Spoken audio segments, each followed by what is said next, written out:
Shabbat. Shabbat. Shabbat.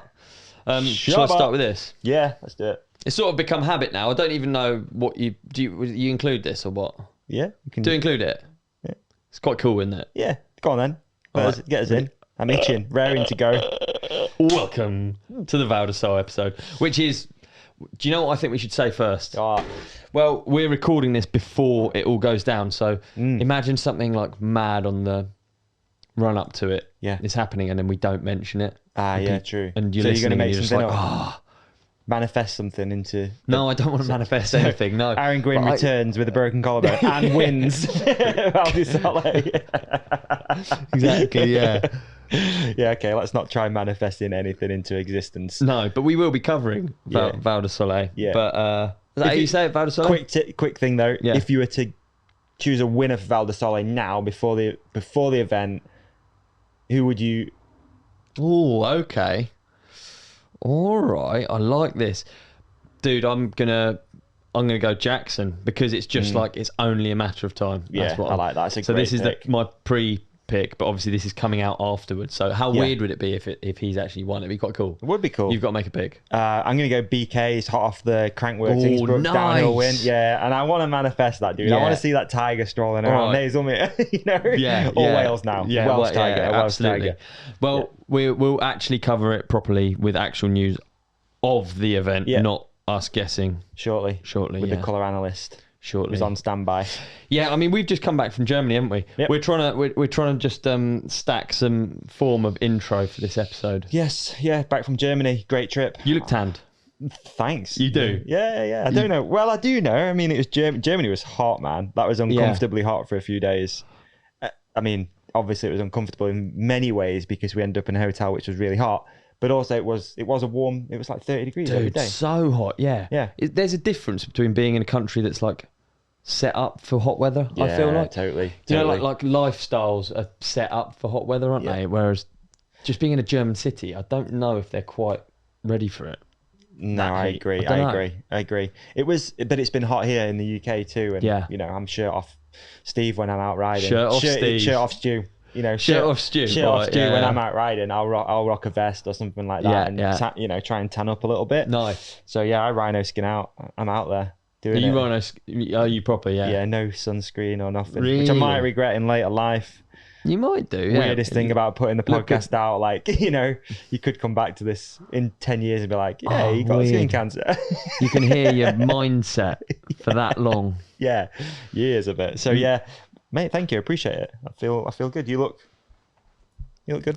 Pasty. I was there too. I'm just not as tanned as Davey. Yeah, you were working harder. I don't know what you did so right. Oil. It's impressive. I don't know. Do you know we didn't really experience full. It wasn't like gnarly German food, was it?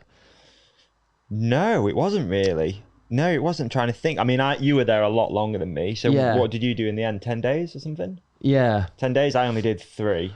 What countries can you come back from and you're like, whoa? I'll tell you my ones. If I come back from America, I'm like, I've experienced some freedom. Really? Like I think, whoa, I've eaten. I'm going to get... Yeah, I do. I like come home and then I try and eat more careful when I get home. Yeah. And Germany, normally I do as well, because they're both just sort of like... America's got freedom and Germany's just got a lot of like beige food. I don't think that's unfair to say. Would you agree? Beige portions, they call it out there. Big beige portions. The triple B. Yeah. It's got a P on the end, but it's a double B and a P. Double B and a P. It's early morning. We're still getting good. All right. The double B. I feel like Germany's one of those places. I have a lot of schnitzels, a lot of like pasta. Is it spätzle? It could be. Pasta. Yeah, a lot of that. I didn't have any of that. And you come home and I feel like, but we had full vegetarian food, didn't we? Yeah. That was cool, actually. I liked that Focus did that. So Focus do that to try and offset some of their carbon emissions. Is that right? Yeah. So the whole Focus event was vegetarian. Yeah. In order to do that, which was good. For me, it's good because I don't really care. I don't really eat that much meat. No. And then even when we went out to dinner, not at the Focus event, we had nice. It was like a burger and stuff that I had. It was like a veggie thing. Yeah, you can see how people. It is a big deal for people, though, isn't it? Like I know I'm weird with. I don't care about food all the time. No. So. But I think people weren't too stoked, or would you say? No, I actually don't know, but I think like just different. If you're made to eat a certain way or whatever. Yeah. I guess it'll start happening more. Yeah, I think so. Yeah, definitely. I don't think it's a bad thing. I think it was really nice that they did it that way, and just nice little. I guess Focus are always trying to make these little incremental changes, whether it's bringing the plastic manufacturing a little bit more in house or local, and then it's good, man. I liked it. I think we've got to talk about where that event was. We have to talk about it because it was the most insane place I've probably ever be, and I didn't get the full experience though, and I really wish I had. I wish I'd seen the full experience of. I'd say I got near on the foot. You were in there, right? So we were. So first of all, we were at the what it is. So you came out for the last day of the Focus 2023-24 dealer event. So all of the dealers of Focus bikes from around the world come out, and they get to see new bikes. They get to go for rides, have conversations with people from the office. I was there guiding rides. I mean, I was going on the rides with everyone, and it's quite a cool. It's a funny job. I can almost hear people like screaming at the speaker. It's work. It's not a job. It's work. It's a funny thing because you do, like, I'll openly admit, you feel like a spare part for a lot of it. Yeah. But then you know that when you're not. So, for instance, a lot of the dealers will just be like, maybe they've got road shops and they're going out for a mountain bike ride. They just want to see the mountain bike trails, and they don't care who they're going with. They're just experiencing it for what it is. Yeah. But then you will get like someone who's in a mountain bike shop and is stoked to ride with you, and like they're fast guys maybe, and they want to do stuff. And then you can see that like. Because then it's just a really fun ride. You work it out and quite quick as well. You're like, okay, this guy obviously knows a little bit more what's going on. Yeah. And then I can see that actually it's like, I mean, still it's not by any means a job or work, but it's just pure fun. But you can see the value is what I mean. Yeah. I guess. Yeah. I think I'm trying to sort of, it's pathetic, isn't it? Squirming around trying to give myself some sort of reason to be there. But you know, I openly admit a lot of the time you do sort of feel that way. You feel like, what am I? No, but from my side, coming in and seeing how it all works, it's the first dealer event I've been to, a Focus one, and just seeing how it all worked, and the fact that, like you said, people were stoked, people wanted a photo with you, people want to do biking with you. Yeah, it's cool. And it's just nice that, you know, you've got the person there that the dealers are seeing on all of the marketing material, they've seen in campaigns for a while, and it's like they can actually talk to you about it. And it's not about it being like, you get to actually hang out, like you have lunch with them and you just cruise around. It's not like a which is weird imbalance. It's just like a mellow thing. So that's what it should be. So that was cool. So I was there in this place. They've hired out this part of this place, which is like a traditional German village. It seems like it's pretend, but it looks pretty good. It's lovely. It's insane. And it's insane. I thought it was weird, and I asked about it, and they were like, "Yeah, this is the Schlager capital of Germany." Schlager is a kind of it's like country folk love songs. Okay. Type of music. Okay. The reason it's the capital is that it's a lady called Andrea Berg, who's like, I guess, like the Celine Dion of Germany, or like, I don't know, like. So she's got a house there, and she's like, I don't know how to. She's really, really successful. She's really big time. She's private. Millionaire. She's PJ rich. Yeah. She's when I looked on the thing, it said 69 million. Did it? 69? Yeah, 69 million. Bloody might be made up. 69 million. Yeah, so she's built around her house this sort of like right. So she's built like weird fake villages. There's alpacas everywhere. Yeah. Huge hotel. Underneath the hotel, there is actually probably the biggest nightclub I've ever been to. Ooh. You get closer. You're like, fucking, there seems to be a sort of quite like a high age range here. You go in there, it was I would say it's sort of 65 years of age was probably 69, probably the average age. Probably 69, yeah.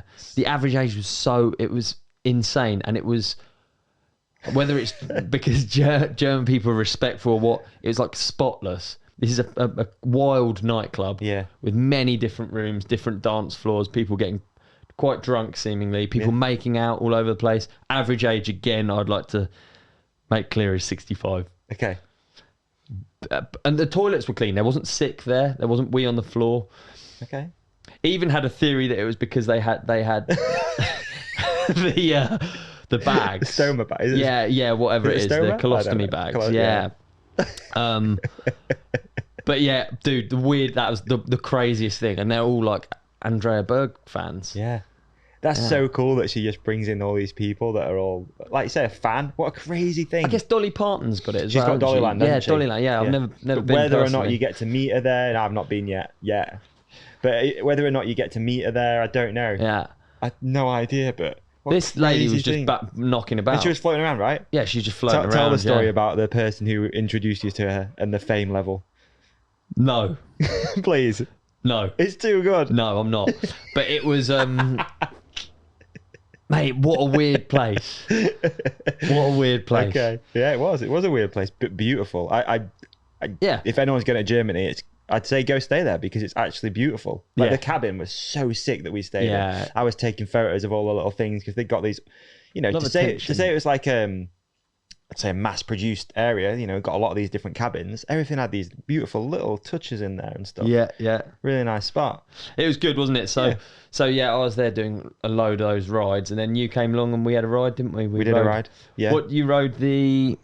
What did you ride the SL? Yeah, you rode the SL, right? SL. First time on a Jam SL as well. Yeah. Really enjoyed it. A lightweight e-bike. Yeah. Good. It suits me down to the ground, to be honest. Really enjoyed it. What were your takeaways from what the Jam SL? Yeah. Or the whole thing? No, specifically riding that bike. Okay, out of interest. Yeah. I mean, obviously, it wasn't my bike. It wasn't, set up for me straight away or anything like that. But I instantly thought this is the one bike garage. Is that if that's all you can have because it ticks all the boxes for me. So it is lighter weight, right? It's a bit more.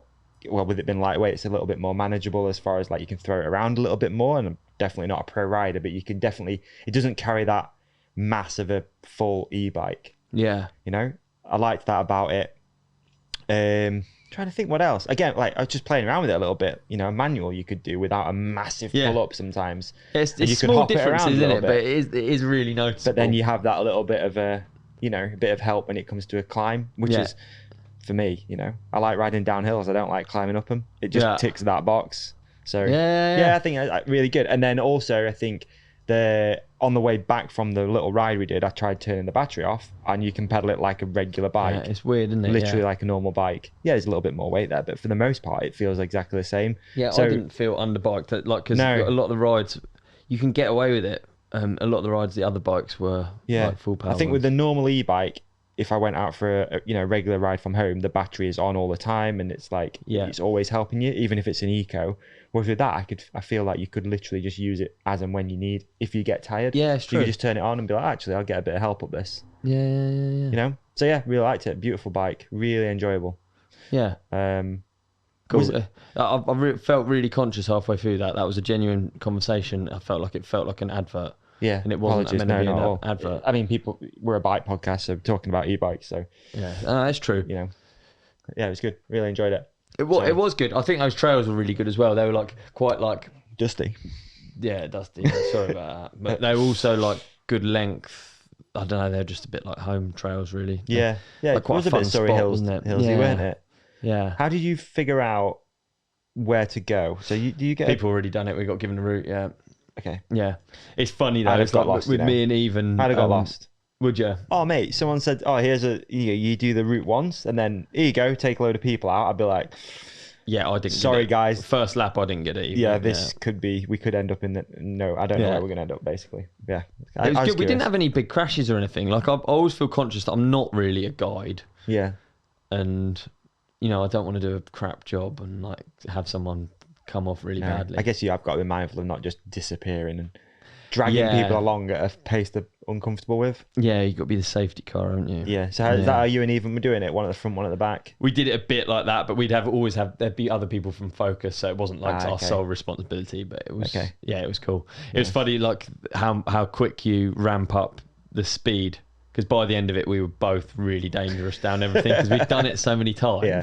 Because you're doing 5 tracks. You do it twice a day. Yeah, for a week, twice or 3 times a day, right? And then so then you end up doing so many laps. You end up kind of like the thing we were talking about of doing repetitive stuff in the past. We were talking about how you could, actually go out and test things and try something different. And it's quite cool. It's good. Repeatable stuff is good. Yeah, that was good. Enjoyable. Really nice trip. And then we went to Stuttgart. We had a day off, didn't we? So that was the second day. Well, you technically had a full day off, which I think you needed. It looked like you. Yeah, what did we do? Full on. We limed. Yeah, we limed. So liming is my passion, actually. I've missed it since I got back. Yeah, I've looked into getting the tattoo. You know, similar to an Ironman tattoo, you get it on your pushing leg for the scooter. Yeah. So you get the lime tattoo on there, and I feel like after, if you've spent €100 on liming, which was close to, I totaled it up when I got home. I was like, that's quite an expensive day on the limes, but it was fun. So it does add up, doesn't it? €100. Yeah. So yeah, lime. I guess for anyone who doesn't know, we do have them in the UK. Did you know London's good, yeah. Okay, London has them, Manchester has them, because I put the map on to see where my closest one was. Oh, look, you're pining. Yeah. You got home, you've lime sick. I wonder if it would like stop. If you got the lime in an area where they have limes, the furthest out lime, closest to. Hey, what was that? How far could you get on the lime? Yeah, I don't know, because they do have like obviously they do have like boundaries where they cut out. Oh, it just stops. It must just stop. It does. It just stops giving you assistance. But isn't there that story? I need to look it up. But isn't there that story of the guy who took the Boris bike and he rode? Yeah, there is. Yeah, he rode to France or somewhere. He rode so far away. So far away on it. That's hilarious. Yeah, well, you do that. So we had a full day off, and we basically just explored Stuttgart. We went to the Mercedes Museum. We went to some. What else did we do? We limed around. We went through a beautiful park. Rode the pump track on limes. We went to the awful Banksy. Yeah, that was bad. That was that was bad. Like thinking about it now with sort of like more context to dissolve what happened. It was bad. I think we got done. I think we got hustled a little bit there. We did. So for our listeners, we're in Stuttgart and there's these posters everywhere for the Banksy Museum, the Banksy it exhibition. Looked like a proper exhibition, didn't it? Like a proper exhibition. Posters everywhere for it. And we're like, fucking hell, this must be quite a big deal. So obviously you want to go check it out because Banksy's, the artist, is pretty cool. So it wasn't until we took ages to find it, right? Obviously we couldn't find it. We didn't know what museum it was in. Very difficult, yeah. Liming around, did another €30 on limes trying to find the museum. And I only twigged when we were on the way up the escalator to the Banksy exhibition that it said on it that it was basically fake. That's basically what it said. Something along the lines of it's not official. And I'm like, it was like Banksy didn't want. He doesn't believe in trademarking. He doesn't believe in copywriting. So we've basically just taken his work and we've ripped it off. Yeah, and it was just lame the way stuff was pixelated and it was like So they basically gone on research, but they've gone on Google Images. Yeah, they printed all the prints off, stuck them in a museum. Yeah, and it's like plus we're sort of from the UK, so you've seen actual Banksys around. Yeah, real Banksys. So it's a bit shit, really. And they, it wasn't a cheap thing to go and do. It was like. No, over €40 or something. Yeah, it wasn't cheap. So nothing is. I like that on one of them they had the pink elephant, which is like one of the famous Banksy art pieces, and they got the actual photo next to it of what it looked like when he did it in a gallery, and it was similar. Yeah, it's like you're at least showing now how bad it is. Yeah. Like the couch is different. Anything like it. Yeah, the photos on the wall are different. Shit. Actually, now you've said it, it's complete shit, wasn't it? Shit. So we rushed around that, didn't we, a little bit? Yeah, we did. We did. Out of there. So is there a story of the Boris bike or no? Yeah, I love the idea of doing this online, but it wouldn't be possible. So Robert Holden cycled up Mont Ventoux on a Boris bike. He took it to Provence, south of France, to conquer the mountain. Wow. He docked the bike back in London with just seconds to spare. So I'm trying to work out how long you actually get. I guess it's 24 hour. He can't have done it Ventoux in 24 hours, could he? I don't know. That's crazy to think. He made the 800-mile journey to southern France and cycled to the top of the 6,200. He didn't ride peak. there though. Yeah, he rode there. Yeah, 800 miles. Yeah, I think so. Yeah. Wow, How 24 hours could he have done that? Is that possible? Absolutely not. You can't ride 800 miles in 24 hours. He did. Yeah, out of the blue, I just said, I wonder if you can rent a Boris bike and take it down to Mont Ventoux and ride it up and bring it back within 24 hours. So that was his. If he'd not made the 24-hour deadline, it would have incurred a £150 fine. he had 22 seconds. What an amazing story. That's really cool. It'd be a great guest. Oh, he did drive. He must have driven. You can't ride like that. Plus, some of it's going to be a ferry, so that's going to make up a little bit, isn't it? Or a you're right. tunnel. So that's a right, a what few did he miles. do? So he drove all the way back to London. Did they drive out there or what? Oh, I don't know. Maybe I'm being... Yeah. I don't know. So yeah, so we done the day in Stuttgart. We then went back to the hotel, didn't we? We hung out. We looked at North Korea on Google Maps, actually. Do you remember? We were doing that for a while. Did that for ages. Great fun, that. Really good. If anyone hasn't done it, I don't know if it's only just become available on Google Maps, but you can now actually look around. Can't do Street View. Can't do Street View. Empty streets. Actually, yeah, that was... What was that? Was that Boiling Hot Hotel? Boiling Hot Hotel, yeah. We were on Street View for ages. Google Maps for ages, yeah, looking at North Korea. It's quite fascinating. It's quite sad, but like quite fascinating to look around. Like, yeah. I know it's we're not making the trip sound the best, are we? We're both locked in a we're boiling hot hotel looking at Google Maps. Brilliant. Yeah, no, sounds great. Comparing our situation to North Korea. Oh dear me. There's levels to the game, and it wasn't that bad. So next up, it was a summer solstice. Actually, that's a sad thing, isn't it? It's summer solstice. It's the longest day. It's not sad, but you know what I mean. There's a part of me that just thinks, oh god, we're going in towards winter. Yeah. Now there's like that annoying. Is that what it is? Like, well, it's just the longest day. Yeah. So now, that's the peak, and then we now start coming. Yeah. So when we're at that bike park, I did know that obviously, but I didn't quite realise that it was. Yeah, it's a bit sad, isn't it? I'm so stupid. That is a bit sad, isn't it? Yeah. Yeah, it is. So Focus hired out a bike park, which was great fun, wasn't it? And really good, We spent the longest day riding, doing many laps. Yeah, and I'm just going to say that if you go riding with Ollie, it is a lot. It's almost like having Energizer Bunny that's been injected with Red Bull and cocaine and methamphetamine, because it is... I know we make light of it. There's a lot, yeah. That's a lot. It was first lift. Yeah.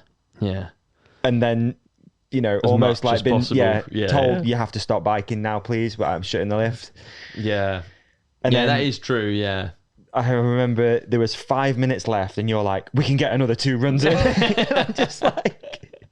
Dude, it was a good bike park, wasn't it, for it? Yeah, it's pretty cool. I can't remember the name of it. Button lift. Can you? No. Beer Val, maybe. Yeah. Something anyway, like but it just made me think about the fact that there are no button lifts in the UK. Like really how good cool. it would be. Really cool. You get some laps in. I wonder how much it cost. Well, we know how much it costs to rent, but I wonder how much it costs to actually keep the lift going all day. You've got 2 members of staff and then the energy costs. Yeah. So, mate, like someone was saying, like Davi, something like that. Perfect. Oh, dream if they could, or somewhere like that. So it's a T-bar one. T-bar one. Yeah. So it just literally sits underneath your saddle. Perfect for. Takes you up. Actually, I meant to bring this up. Semenuk posted something. He's like somehow linked to this sort of like it's like a home T-bar system. Let me find it. Wow, please. So yeah, we spent the day there. It was solid crew. So basically, just to add a little bit of context to this, on summer solstice, Focus do a day where all of the employees of Focus get a full day off, and the objective is to do biking. And there was a load of different opportunities to ride bikes that day. You could either do a 200-kilometer road ride. Obviously, we didn't do that. Some savages went out and did that. You could do a shorter road ride, an even shorter road ride. You could do a gravel ride. You could do some people did an overnight gravel ride, and then we had the opportunity to go ride a bike park as well. And there was a cafe ride, I think, too, which was literally a real cruisy gravel ride to a cafe and back. So it's something for literally everyone, and it's really cool. For me as well, it's the first time I've been out and met the Focus team. I mean, Mo, who we spoke about a bunch on the podcast, I've been speaking to Mo for a few years now, quite a lot, but we'd never met. I think the COVID thing threw a spanner in the works, obviously. Yeah, of course, yeah. And then my involvement with Focus, I guess, has only happened in the last sort of couple of years properly. So it's nice to go out, meet the team. We had Oi Tony, the Deaconator, with us as well. So Deeks drove all the way out. Out there. Good to see him, wasn't it? It's nice to see Deeks. So we did loads of biking with Deeks. Obviously, Even, who I'm becoming more and more of a fan of every time I meet him, because he's the nicest dude. Yeah, he's legit. And that's it. Yeah, we just threw hot laps down, didn't we, all day? Just riding all different stuff. Yeah, it was great fun. Yeah. It was yeah, thanks to Focus. Yeah, really good. Great trip. Really, really fun. What else? I think thanks for coming along, actually. Yeah, no, it was I good. appreciate it. Is that man. first time you've been away for a while? Yeah, it will be. Yeah, which was very strange for me, to be honest. Was it? Yeah. Yeah, because and I know we spoke about this a little bit, but I think my life used to be that. I used to travel so much and be comfortable in uncomfortable situations of being in the middle of nowhere. I don't know where you are. I don't know how to get home. You can't speak the language. Blah blah blah blah.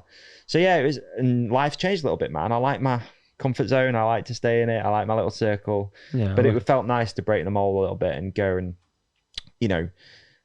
it's really nice when you've got time to do that stuff, to be able to navigate through an airport on your own. It's silly little things, but like you forget about doing that stuff. And, it was nice, mate. I had a nice time to just chill. I mean, it was a lot. I mean, the trip was kind of whirlwind, weren't it? Yeah. I had a crazy flight out there, which was at 6 a.m., which meant leaving my house at 2:30 in the morning. Yeah, and then when we came back, we left the hotel at 3. Yeah. 2:30, 3 a.m., something like that for your flight. And then I sat in the airport for a few hours on my own. So it was a lot. And I'm definitely learning as I'm getting older, I take a little bit longer to recover. Yeah. I do. Yeah. I really do. Yeah, like definitely. I've got my issue with my liver and that seems to play into it a little bit. And when I'm tired, I struggle. Yeah. So like multiple days of doing stuff for me is actually can be quite hard. Yeah, well, it is a lot, isn't it? Those trips, especially when you're with you. When it's like whirlwind and short as well. It's super tiring, isn't it? Yeah, it was. You have to have some time off. Yeah, it was good. I really appreciate the opportunity for you and from you and from Focus as well to be somewhat involved. Oh, we did pizza as well that evening, didn't we? At Focus, everyone that did the different rides met back at Focus HQ, and we had pizza and beers. And it's hard not to like. I'm sure it's the same with a lot of bike companies, but it's hard not to think Focus is cool as fuck when you... Yeah, it is actually. Isn't it? You know what I mean? Yeah, it is. Like the trails are just there, everyone's riding, everyone's cool. Yeah, absolutely. Right, well, I feel like we could carry on talking I'm going to throw something in there, because if I don't do it... Yeah, go on. So I had this idea, that's okay, Doug, you're just going to take 2 more minutes. I had this idea out running the other day, and Here we go. I know. I want to gauge interest, but I think I'm going to do it anyway. So I had this idea. I really want to do something. So every year I try and do that 4x4x48 thing. And every year I try and change it a little bit and make it cool. But what I love is that there's something every year that keeps you accountable. That's like a challenge. And I've been thinking about, can I do something similar? And then I think I had a decent idea. So I'm going to launch, hopefully, this charity, right? And it's going to be, hopefully in January. Is this like a tax avoidance thing? So I'm going to launch. So I'm going to launch this charity, and I'd love to just hear from people if they'd be interested in giving this a go, right? Because it's quite a thing. It's a bit of a challenge, right? But I'd love to hear from people if you're willing to give this a go. So the charity or the challenge is going to be called Ruck For, right? Ruck means to ruck, to real rucksack. Right. So rucking. So it's going to be called, I've actually gone quite deep into this already. I'm really sad. So it's going to be called Ruck For, and then every year it will be rucking for something else. So, the first year could be like ruck for cancer, ruck for mental health, ruck for all these different things. So every year you do it for something different. And the objective of the challenge is in January, basically you start with, on the 1st of January, you start with a 1 kilometer walk carrying 1 kilogram. And then through the month, you do the second day is 2 kilometers with a 2 kilogram weight. 3, and you carry on, and the objective is to see how long through the month you can go. So how many days can you tick off, basically? So if you complete a month, which would be a 30-ish, I think. How many days is in January? I don't know. Yeah, so it'd be, let's say 30. So it'd be a 30 kilometer walk with a 30 kilogram weight. Right. Okay. Which is, I think it would get really difficult. Yeah, it would really ramp up, wouldn't it? 16 to 20. I think that's where it's just a lot of walking. It's a lot of walking. But the whole ethos and the idea I had is like you're carrying weight so someone else doesn't have to. And then the objective will be... look at that. That's nice. Brought it around. So the objective have brought it around there. That was the point where I was like, so you carry weight. So the objective is you would get people to sponsor you, let's say, for example, £1 each day. So for every day you do, your X amount of sponsors donate the £1. Yeah. So that's kind of my little charity idea. I like it, and also a way to really kickstart the year with a real challenge to set your teeth into a little bit. So I'd love to hear, would people be interested in doing it? But I'd like to think that it'd get a little bit bigger than what I'd like what I've got, how do you put it? Bigger than the companionship in a way. Yeah. Like I like to think people get involved. That it's not a podcasty thing, but it can be attached to it. So Yeah, we can promote it. But yeah, that's kind of my idea. Would people be interested in doing it? Let me know in the comments. Would you give it a chart? Where do you think you get to? And any suggestions for charities where we could do for the first one? If you do 30, you're a savage. How many overall would you have done? Do you see what I mean? Yeah, I don't know how you'd work that out. I don't know how you work that 30 times. No, it's not. 30 plus 29 plus 28 plus 27 plus 20. Yeah. I think looking at Rain Man. Yeah, I think it'd get real pretty. Yeah, I think you're right. It's a great way to start walking, isn't it? Because you just like the first is like pretty chill. Yeah. First day of New Year, probably a little bit hungover from the night before, and then as the month goes on, but I just love being accountable to it. Every morning, for example, you get up, you try and get, maybe you can break it up. I don't know, maybe not. But I'm gonna try and think of a way of. Kilos in the backpack is like either. It's heavy. You were lifting 30 kilo on each side today on the bar. Yeah, but I just can't imagine what in a backpack that would be. It's a lot. It's pretty heavy. Yeah, but and the distance is quite far too, isn't it? So it's 465k. It's not a bad challenge. I just love the idea of it. I came up with it out running. I was like, there's something to this. I'm going to run with it. So yeah, the idea is to set it up as a legit charity so people can, use the website to bring in sponsorship, and then we make a mass donation at the end of it. Bloody yeah, that's a 300-mile month. Yeah. Nearly. Yeah. Yeah, it's gnarly. It's a lot of walking, isn't it? Yeah. I like to think some people... How fast do you walk? 4 miles an hour. 300 divided... I just sort of, not good at math. I'm not good enough at math, so I just end up sort of just typing the numbers in and doing times divided, get the big one, divided by... It's a big month. Great way to start the month. Great way to tick off a challenge before the end of January. Great way to raise a load of money. Great way to get fitter. Great way to just be good. Yeah. Isn't it? I think it's a great challenge. I'm going to do it anyway. So I just need to figure out a way. My only stumbling point at the moment is how you measure out the weight. So there is... you can buy bags of sand, for example, which are 10 kilogram. So it'd be 3 of those, and then you have a spare one, and then you put a kilogram in with a measuring thing. That goes in the bag. You walk, you come back, you put the 2 in for the next day. So, or you can buy little weights for cooking, which are 1 kilogram. So you can buy 30 of those, put one in. So there'll be a way of figuring it out. But yeah, a good backpack and get out there and get it done. Like it. There you go. There you go. So should we do some, should we bring DV in? Let's bring DV in. Let's talk about the race. Let's talk about the race. Oh. I hate mosquitoes, dude. Is that what that is, yeah? Yeah. Okay. Okay. Can you see it? I can't get it. Yeah. Do you know what I hate worse than I hate more than mosquitoes. Do you know what I hate? Tongue twister? Yeah, tongue twisters I hate. Yeah. Bike theft. Worst thing ever. I hate bike theft too, man. But thankfully, we're going to help the companionship out by talking to him a little bit about LAKA. Oh. Mate, LAKA have been with us for a minute as well, man. And honestly, they are a really lovely company that are doing bike insurance different. They're doing it a different way, right? I'm going to tell you a little bit about what they're doing and what it means to be backed by LAKA, okay? So it's insurance flipped. They won't charge you a fixed sum. Instead, they calculate your monthly contributions up to a max capped amount based on the collective's claims, okay? It's the 80-20 rule. Okay. 80% of your money goes straight back into the collective, fixing, replacing, helping, whatever.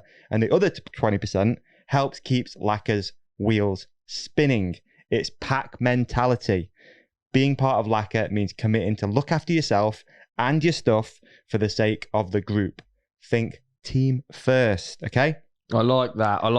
LAKA have got your back. When shit hits the fan, we've got you, okay? They've got you. Claims are handled by experts and usually agreed within a day with no depreciation or excess. And I've heard some pretty wild stories from the companionship, mate, that have used this, that have got like good money back for the bike that's been stolen, whether it's a few years old or even kit, helmets, all sorts of stuff. Yeah, I guess I've got bad experience with insurers in the past trying not to pay, whereas LAKA, because of the way it's put together, it's not like that. Huh? It's not like that at all. And they've got real people real bikers, real cyclists that are going to help you get your stuff sorted. And what's the average turnaround time, Davey? Mate, it's just a couple of days. I think it's 1 day, actually, a lot of the time. That's the average. It's going to be a day, okay? I know even if, like, you've lost your bike in transit, they're going to try and get your replacement really quick. So, yeah. I've got another question. Please. Is it just bikes, or can you insure your equipment? Because I've been thinking about insuring my helmet. You should. You've got a nice helmet. You've got a Troily one. It's painted. You know, you want to get that thing insured, dude. So yeah, they do equipment, all sorts of stuff. You can insure almost anything. Is it just in the UK? No, they cover you? No. They insure you outside the UK, around Europe, riding. They can insure you at races. Yeah, man. What, races too? Yeah. Wow. Races. Where do I go? Where do I go? Here's what you do, mate. All you got to do is head over to laka.co, okay? Is that laka.co? laka.co, okay? You're going to enter the code RIDECOMPANION30, all in capitals. What is it? Is it Ride Companion and then 30 and it's all in capitals? Is that the numbers 30? Yes, 3 0, same as our age. Yeah, okay. 3 0, it's easy one to remember. Yeah, Ride Companion 30, and that's going to give you a whopping 30 days free bicycle or kit insurance. Okay? It could happen whenever. It could happen in the next 30 days. So that would be... Yeah, the way things are going around where, you know, the UK, it can happen at any moment. Yeah. All right? And it's better to be safe than sorry. Yeah. And I'm learning that as I'm getting older. It's better to actually have your ducks in line rather than be like on the back foot when you get a little bit, something gets stolen, you got to try and figure it out. So, yeah, laka.co, Ride Companion 30, and thank you, LAKA, for looking after the companionship. Thanks, LAKA. Thanks, LAKA.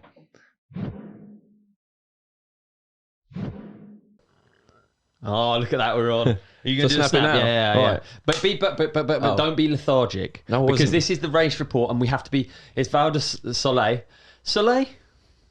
Soleil or Sol? Soleil or Sol? Who knows? But we're here and we're going to lightly skim over it. I tell you what, I've got a... Right. Okay, I'm going to start off on a negative. I feel like I find it really hard to report on everything that goes on. Yeah. So I think what we have to do is just sort of limit... Because you don't have enough of a picture, do you? Unless you follow it so close. Even then, I get mixed up. Qualies. We sort of... Let's just... A quali's dead, dude. Maybe. Do we not care about qualies unless there's anymore? a big name that doesn't qualify, I think, do we need to address it? Okay, yeah. I don't know. Yeah, it is a lot, isn't it? It is a lot. And I think it's like, it verges on... it doesn't, but it verges on the sort of like trouble that you have following enduro racing. Yeah. There's too much going on. It's a lot. It's not... Yeah. Largely, probably, we're just reporting on the fact that our brains aren't good enough. We can't comprehend it. There's too much. Too distracted. Yeah, it's too much. But I do get mixed up on what happened in quali and what happened in semis and what happened. So instead of doing that, and let's be honest, if you're listening to this, you're probably not thinking you're going to get the most insight from our attempts so far. I'd like to bring a bit of insight, but like we're not the... It's not... It's not the 12th Inceptions breakdown show, is it? It's not. No, it isn't. It isn't. So on that terrible starting note. What a negative start. Yeah, I know, right? What is wrong with me? I'm actually happy. I'm happy. I've just got back from riding. I really enjoyed the racing. We all watched the race together, didn't we? We actually did. Yeah. Actually finally came around, watched the race. It was good. Really good. Doug came in hyped. You bought your offspring as well. I did bring both offspring. They bought great insight. They had no insight. They didn't really. But although the oldest Stoke, they're stoked for Valley. They're big Valley Hole fans. They like Valley, don't they? Yeah. They were gutted Rach wasn't there. They're big Rachel fans as well. I was a bit gutted. It would be really... But did you see where she ended up in the overalls? She's still got so many points. There. She's still in the mix. She's third, She's got to book a flight, Rach. Get on the next one. Get on the next flight. You know? Yeah. I want to see Rach doing a full season. I think it'd be interesting to see where she would have ended up there if she had done it. Let's talk about there. Man, what a track. It got me more excited. Snake. Yeah, it got me more excited than any other track so far. I'm going to say it. Well, it's just relentless, isn't it, the whole way down? Yeah. There's I felt like Leogang, the motorway, although the motorway's obviously still part of the track and it's cool. Yeah. It all seems to be everyone up to the woods seems to be within a bit. Yeah. Then the race starts in the woods. Track. Yeah. I know what you mean. Whereas the race at Val Di Sole starts. Okay, you've got the top corners, although Goldstone and a few nearly took themselves out in them. Yeah. It's just relentless, But as soon as you get into the woods, that is it. Yeah. I remember going there and just thinking that there is so little break in the track. There's nothing that you can. There's no pause, is there? It's just no. It's pretty hectic. Yeah, and again, with all these things, it doesn't come across on TV. Like, you've been there, have you? I have. You've indeed. walked that track. Yes. There are holes. It's like when you go. Have you ever been to a motocross race? Yeah. And you walk the like sort of go afterwards, and you look at the ruts, and they just look like a line. They look like a slightly dark line, and they're literally to your knee. The ruts. Yeah. Those holes at Val Di Sole are the same. So I think they brought in like I can't remember what it was. I think it's 400 tons of dirt they put on the track. I might have made that number up again. This is not the place you come for accurate numbers, but they put a load of dirt on the track, and I think the first clips I saw, it did look. Yeah, and there was a lot of riders initially reporting that the track was better. Like, they were actually hyped for it, weren't they? They said it's softer, the holes aren't there. I didn't hear anyone who's not hyped for it really. Like, it is really rough. No, they were excited for it. Yeah. But definitely, I think there was definitely a case of the dirt definitely did help. The riders were more stoked with the dirt. Do you know what struck me was like, it's like moon dust and it just hides horrible rocks underneath. Well, that was my concern. I was like, well, if it's just, it depends how long ago they put the dirt on there, and how settled in it is. Because if you just, you go digging, you put, especially the weather now, put a shovel load of dust in a hole, you hit it once and it's gone. Yeah. So it all needed raining in, which there was a bit of rain in qualies, in practice and stuff, wasn't there? It sort of damped it down. Yeah. I think that was a good thing. There was more rain come the race, which we'll talk about later. Hey, when were you last there? 2011. So that is a long time ago. And I watched a GoPro, Jackson's GoPro. It's not changed too much. Yeah. A few little section changes, but fundamentally it's still the same. It comes off the same track, grass at the top, and then it. Yeah. And then in. And the wood, well, actually, it's also quite hard to. I find it quite hard watching that, to pick the sections apart, because it is just one long, relentless wood section, isn't it? Hellish, yeah. There's that jump section in the middle, isn't there? Yeah. You go out the woods and then the slight flat rooty bit. But I mean, all of which got affected differently. Like, we'll talk about it properly in a bit, like the rain. But like, I think it's a proper established track, and for me, that's still old school downhill. Yeah, and I'd include like Mont-Saint-Anne on that. Yeah. Those kind of tracks. When you go back to that sort of glory era, as such, we keep referring to, whether it is the glory era, or it's just a bit where our mate was doing well. Good. Yeah. So I'd say I'd include like Champrin, Schladming, all of those tracks in that. Yeah. And it's obviously stood the test of time. Cool track. It's a cool track. Rough track. Yeah, very rough. How do you reckon you'd fare down there? I'd love to know what time I'd do down there on my 150. On your 150. You'd feel a lot more of the holes on 150. Yeah, you would, wouldn't you? Yeah, for sure. Can you go through juniors? It's sort of like your speciality. Juniors, I can go through the juniors quickly. The juniors section, we want to follow more, but I feel like the junior section is going to turn into just you and I trying to pronounce names and doing a terrible job of it. And then, but the whole point of that is there are some names that are repeating, aren't they? There you go. That's mainly what we're looking for. We're looking for the next Jackson and the next dude. Yeah, but we have. Now, they didn't get affected by any rain, did they? Awful pronunciation of European names. So, in the junior women's, the winner, we had Sasha Ernest. Oh, you got that easy, dude. That's an easy name. Big up, Sasha. So she absolutely smashed it. She won by 12 seconds. Right, there you go. So yeah, she well and truly tamed the black snake. I don't.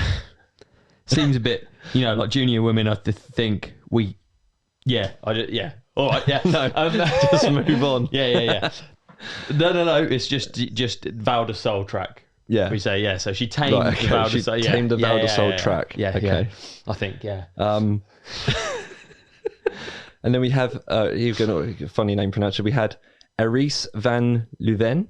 Okay. Have either of these names that have come up before? Not ones I picked up on before, but in third place we had, I think someone commented on my pronunciation of this before. We had Lisa Bouladou. There you go. Yeah. So she rolling off a tongue, she won Leogang. Okay, cool. So she's up there. Yeah. Consistent. So she's in third. I don't know what weather the juniors had. Obviously it's not same day. I don't know what track conditions were like, and I don't know what the times are comparing. Can you get that? What's the? Well, just so we remember it. Let's go on. So let's go to the junior men's. We got Bodie Kuhn, the Trek Factory racing guy. He won it with a 3:43. Okay, yeah. So they're not hanging around. No, it just. But then you've got the weather, haven't you? Yeah. There was a lot of people last year drawing the comparisons between like Goldstone and what have you there times. And there's a lot of comments, wasn't there? Like, oh, they would have been second in elite. And do you know? But you're talking about the track. At least they were riding on the same day. Yeah. And there might have been inclement weather. But there was definitely a track difference this time around. Yeah, I love the weather and I love the drama it brings.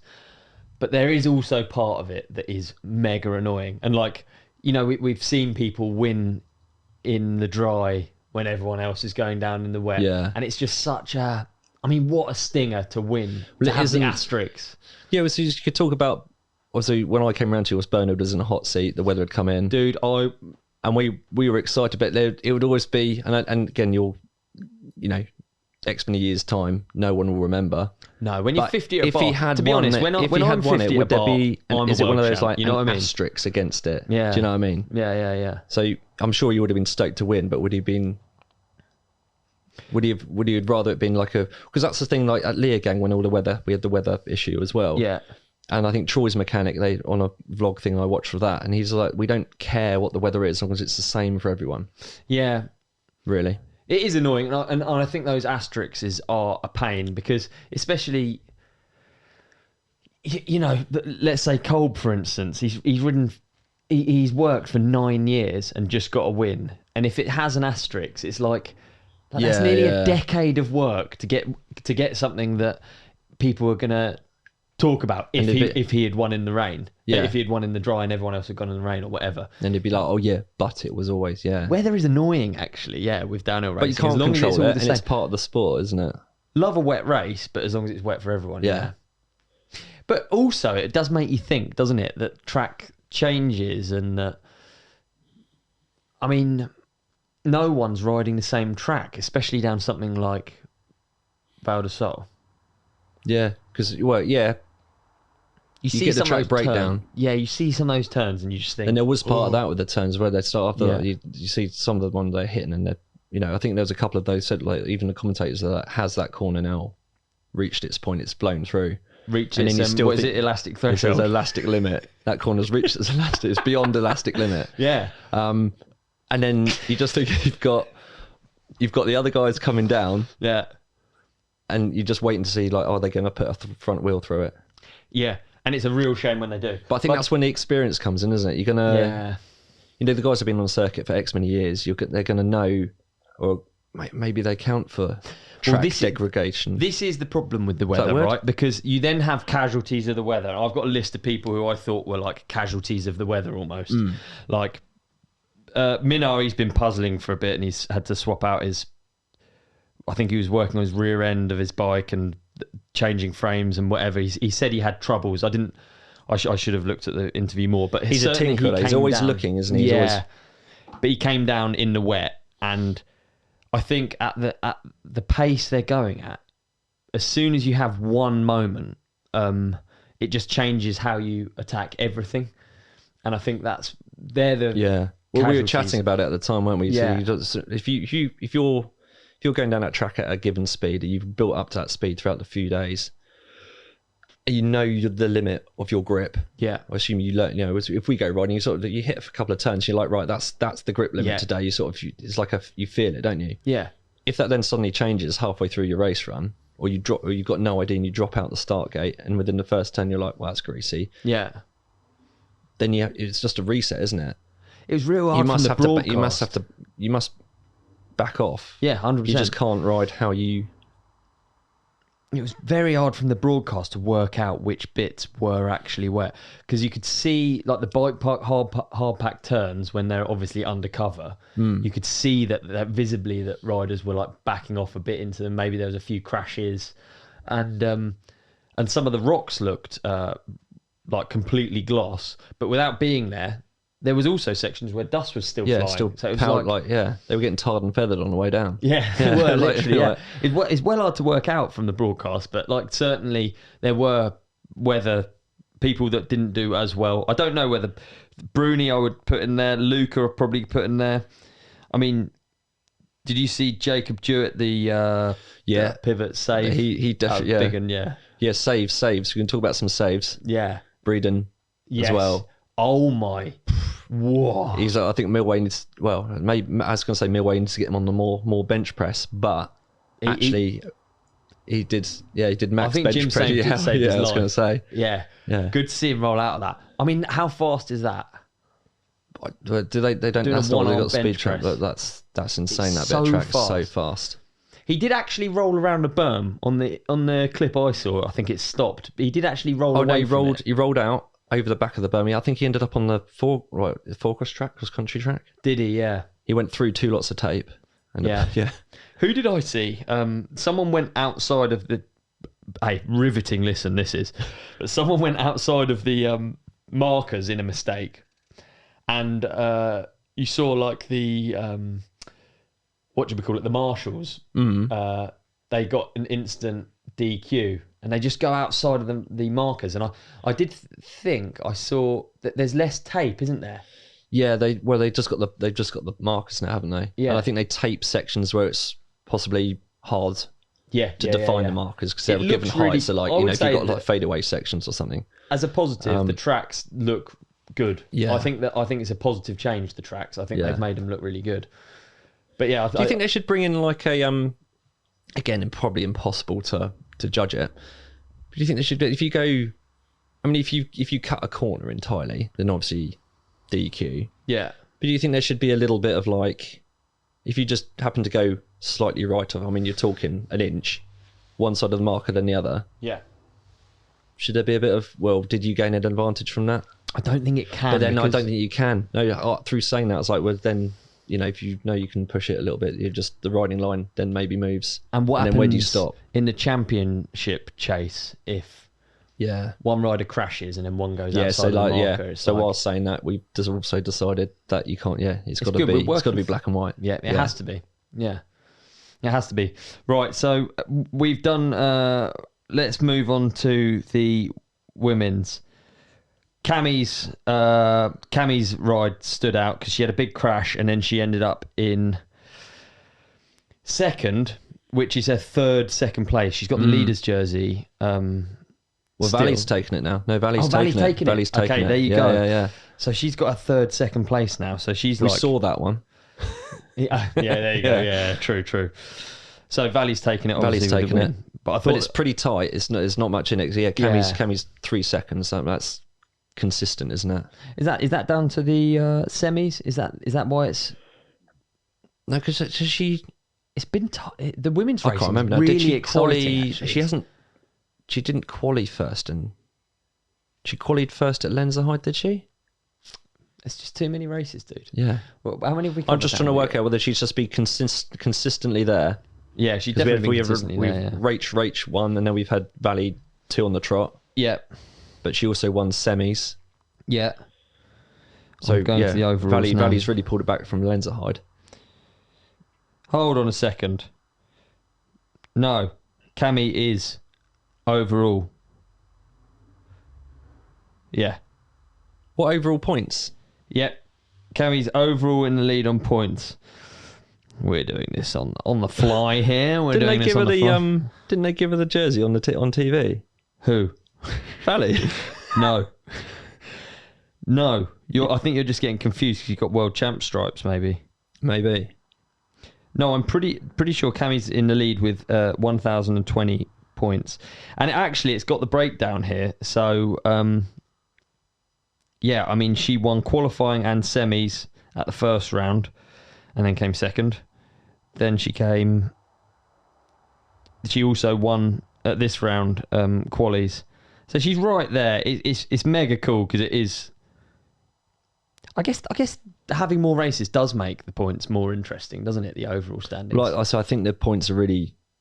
I think the longer we go in, they're gonna really gonna come into play these semi points and everything, aren't they? They're definitely. Yeah. Right, I'm checking this. I apologise if I'm wrong. Don't apologise. You just made me look like you mugged me right off then. Yeah. Where's the rest of this? That was a long silence. I'm not sure you get away with silence on podcasts. You know what I mean? Yeah. No. Yeah. I'm wrong now, aren't I? So Valley has Valley worked it out now? Are we seeing like this is a lot of wins come in pairs, don't they? And is Valley now at the point where she's going to really dominate? She had the perfect run. There was no. She was up at every split. Hemstreet had faster bottom split. Oh, did she? Dropping the knowledge, dude. So she had a faster. I think she had a faster sector 4.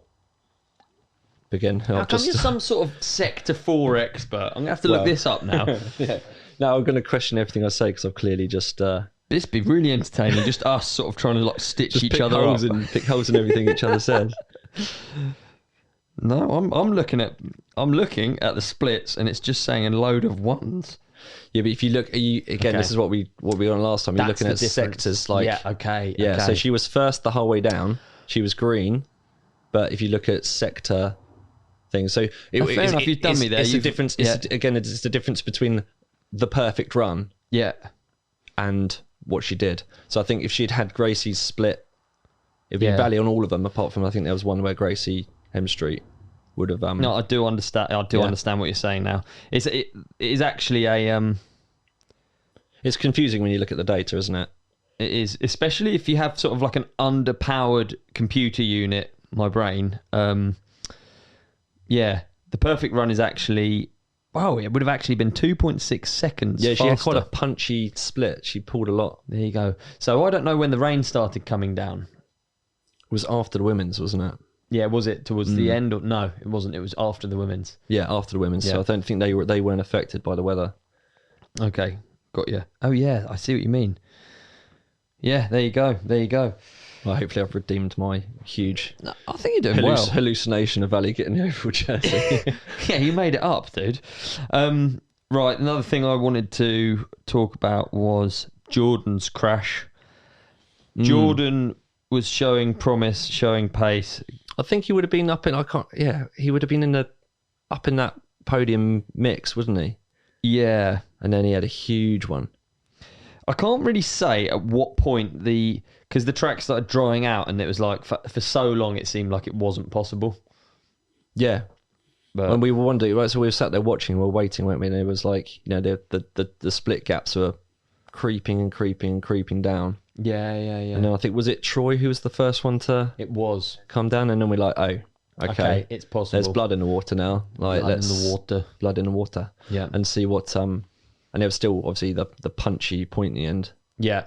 So Jordan's crash was quite an annoying one, wasn't it? And it looked like it was just like where it went out into the open and it was wet. So I would put that down to another casualty of the. It's funny, you end up talking about it and it's like there's no way of telling, but I guess you had the extremes there, didn't you? So you had the dry dust, and literally you have like the edge of the tree line, or any gaps in the trees, and then you just had, like you're saying, like gloss slick rock, and hard packed bits of track. He actually had a horrible crash, didn't he? But thank goodness for the crash netting. Yeah, because again, it doesn't come across on camera. That was a steep. If you're looking head on at something, you can't see the gradient. He would have fallen a long way. That's a real steep. Well, you got to look at that ski jump. He was basically at the top of the slope for that ski jump, really, wasn't he? Only a corner or so back. Yeah, totally. A long way down. Right, I think it's time to talk about the winner. Right after the break. Oh man, I'm excited about this. This is like an internet unboxing we're about to do, and it's something that we've been working on for a long time. Yeah. So this is us unboxing the website for the Ride Companion Mexican Vacation 2023. Holy. Let's check it out. This is the first time you've seen the itinerary as well. I've seen the itinerary. Okay. You're going to basically explain what it is to me. Exactly. So this is actually online now. Okay. From this moment right now, for our listeners to go and have a look at and get hyped on. It looks, so far, I'm in. He's in. It looks good fun, doesn't it? Right. So we're going to Oaxaca in Mexico. Okay. The Ride Companion will be hosting 8-day mountain bike adventure in Oaxaca, Mexico. The trip is fully catered 8-day culture exploration like no other through the mountain bike paradise that is Oaxaca. Travelers will ride Mexican loam, eat the most authentic food, visit a petrified waterfall, and see the Oaxaca unseen. Okay. All while laughing about it with the lads from the Ride Companion podcast. That's me and you. Yeah. Yeah, we're the lads. That's the first time I've been one of the lads. Dude, I couldn't be more hyped about coming here. I've heard so much about Oaxaca, about it being like the center of Mexican mountain biking. Obviously, I've spent a lot of time over there. Yeah, you're a big Mexico fan? I'm a big Mexico fan, and to hear that this is like the Whistler of Mexico, or the, I can't wait to go and check it out. I can't wait to check it out. Yeah. What an opportunity. Big Mexican fan yourself, aren't you? Mexican food fan? Yeah, for sure. There we go. Arguably one of my favourite foods of all time. And I think as well, dude, like we've done so many of these rides, it's just fun hanging out with people. And just meeting people that are in the companionship. Yeah. So having the opportunity to put this like dream trip together. Yeah. And then people can come and we can spend more time with them. We can do podcasts. We're going to get sponsors involved. There's going to be so much stuff. It's a dream come true. It really is. Yeah, truly. I'm super excited as well to check out this new spot with everyone. You've never been to Oaxaca? I've never been. No, okay. I've never been. I've only heard about it. And like, I've done a lot of riding over there. And everyone says, oh, if you like this, you got to go to Oaxaca. And so, amazing. Hyped. So, day 1 is our arrival day. Yep. Day 2, we're going to Benito Juarez to Mil Rios. I don't know what that's obviously the route we're doing. Yeah, I mean, arguably one of the best routes I've heard. That's more like it. That's the tone we're going with. Yeah, it is. We're going to Day 3, we're riding at La Combra Extepeche. I think it's pointless. Dream trip. How do you even say that place? We're going to have to learn. We're going to learn together. Yeah, we are. We've got a full ride day. Day 4, we're riding to Oaxaca City, blah, blah, blah. Do you know what? There's no point in me going through that because I can't even pronounce many of the words. But what I do know is that we're finishing every day's mountain bike ride with the best meal of your life. And I believe that. I believe it as well. I believe that. I believe it. We're going to be biking down 1,000-year-old agricultural footpaths of the Zapotec peoples. Wow. Which is exciting. Culture. Yeah, I mean, Mexico's pretty good for that. There's so much like Aztec history and like architecture and stuff, even in Mexico City. So that's one aspect of this that I'm looking forward to. Like the biking obviously is a huge part of it, but to me it's going to be like 50%. The other 25% is going to be made up of culture, meeting cool people, and eating amazing food. Absolutely. And also one thing to mention, dude, is when we're going to be doing this December, it's going to be dreary here in the UK. You're going to need a break. You're going to want to get away. I've always been like half of it is me. I feel guilty half the time because I get to go to these places at really convenient times for myself. Like the street races are often in the winter in the UK. Yeah. So the chance to like, it feels like a cheat code. You go away, it's dreary, sunny. And you're just going to like, you're drinking nice beers, hanging out with the crew. Yeah, so it's a rad opportunity to take people on the cheat code. This is going to be the dream. It is. Obviously, you're going to get to hang out with us. I don't know if that's a real selling point. Maybe we should delete that one. Maybe edit that one out. Visit a 6th-generation-old mezcal distillery and taste up to 20 different types of mezcales. Nice. Have you drunk much before? Drink much mezcales? Nah, can't say I have. Okay. No. I'm in. Like I said, mate, I'm in it. I'm in it for the food, the culture, all of it. I'm in. I'm in. Basically, we're going to be seeing an unseen side of Oaxaca. We're trying to focus a bit more on not only just the riding, but the stuff that comes with it. On a lot of the trips I do, it's the stuff that comes with it that are my takeaway. So, hopefully we're offering the ultimate experience. All you got to do is click on the link. We've only got 12 spots. Yeah, it's limited. It is limited. Get on the site, have a look, see what you think, and get booked. Yeah, we'll put a link in the show description for you, all the information. If you need a little bit more, feel free to drop us a DM. We can answer those and answer any questions or speak to the guys at Two Wheel Epics. Yeah. Hey, let's go on holiday. Are you up for a vacation? Let's go on a vacation. Let's get out of here. That's the worst high five. Let's go again. Yeah. And we're back. Back in the studio. How good was that advert? Like did it just get you right to your soul, to your core? I'm going to order. Oh yeah. Yeah. Good. You ordering now? Okay, now. Good. Yeah. Well, after this, right? Can we talk about Jackson? Yeah. First of all, it was Canada Day. What is Canada Day? What happened in Canada to make a day? Does anyone know what it's a boot? That was really good. You are on one today. Oh, I don't know. Right, I'm going to look up Canada Day. Let's find out what it's all about. It'd be good to know what it's about because so it's a national Just holiday. must be their national day, eh? Surely. Canada Day is the day all Canadians celebrate their country.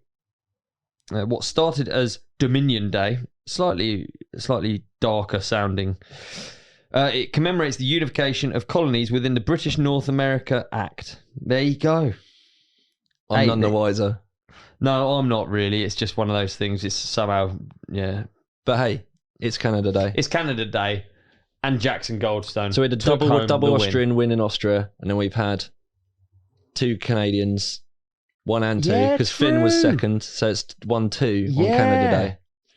Yeah, Canada, hey, Canada Day, Canada Day. How cool was it watching Jackson? Well, I thought he'd literally first tone thrown it away. Yeah. Do you think that's why? Do you think that's why he settled in? Oh, I just think. Do you think it made a difference, or do you just think? Do you know? I just think you get older and you get more in your head generally, and I think. Do you think it's just like you're saying that it's an age thing? He's like, oh yeah, what? And then just cracked on with it, just dealt with it. If I in the first turn slid out and bench pressed my way out of it, I'd probably, whether I wanted to or not, I'd end up reining it in. This all sounds really stupid because it's a World Cup downhill race, and obviously no one reins it in. But you know what I mean? Even subconsciously, it would affect. Well, I do like it's on a totally different level, isn't it? But I like if I'm 20-second tracks in the Surrey Hills. Exactly. Yeah. But in the first half a second, if I muck some out, then I always think like, well, let's not. You almost like. Back off. Would you be like damage limitation? Yeah. Would you be like, can we start again? If you did that in the first turn, yeah. I'd ask everyone around for the Insta clip, and I'll be like, should we is it all right if I do it again? Yeah. Because I barely. Is it okay if I doesn't really count? I've barely started. I think I put it down to youth. I'm not going to give it to him. I think he's just flying around. Well, weirdly, I was going to say you put it down to youth. I was going to say, has he already got that level of like race maturity? Wow, that he can in that split second deal with that mistake, regain himself, and just go again. It's really interesting, isn't it? Like sports psychology, because I always think of tennis as the perfect one, because ultimately every point is the same. You're trying to win just a point. So just the same as downhill, every turn is just the same. You're just trying to go around the turn. Every section is the same. You're just trying to go the quickest through it. Yeah, it's like it shouldn't really affect the rest of your run. Really, but at a professional level, I guess. I just think they're going so quick, so it can't not. Yeah, but I think with downhill, it does affect, doesn't it? Yeah, but because everything all links in. Not for Jackson. No, not for Jackson. I love watching his run because there's something so cool about seeing someone work their way down a track that difficult at that pace, and it not ever really looking, other than that first turn blow up, it just effortless. Looks effortless, and he's hitting a smaller percentage of each bump. That's what I put it down to. Yeah, but I was going to say that's his size. Yeah, and like riding down a flight of steps. Is he just clipping? He's not going as deep. He's skimming it more. That's what I think because there's no like body type. Because if you think about it, in second place, you got Finn, who's just a ball of muscle. Yeah. I would say they're both quite different styles, aren't they? Different styles. Yeah. They look physically massively different. Finn to me looks like elements of Bruni. Like I think he looks like mega strong on the bike, and I would say more like Jackson skims everything. Kind of looks a bit like Troy looks a bit. Yeah, Troy, but there's a smaller stature. Yeah, guy, and Danny actually. Danny's quite skimmy. And then you've got inherently, like you always used to say, like on the bigger the rougher tracks would generally suit the bigger guys with the longer limbs. Yeah, because you can push in and out the holes, so you can absorb the hits better. Yeah, but actually, are we thinking actually like when it gets really rough like that, if there's the speed they're now going, are they skimming over the holes rather than hitting them? I don't know. There's still no blueprint for Just if you think about the podium, right? There's still no blueprint for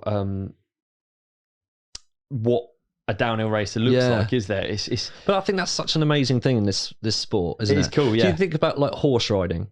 Yeah, there is a body type. There's a body type. You look at someone, they are a jockey. Yeah, you're never going to get like a bulldog. There's no bulldog. Yeah, Brooke McDonald's not going to ever be a jockey. Yeah. It might be the horse might ride him. Yeah, but it's not going to be the other way around. No, absolutely. And there's certain sports where there's a body type that does have an advantage, and I just don't see.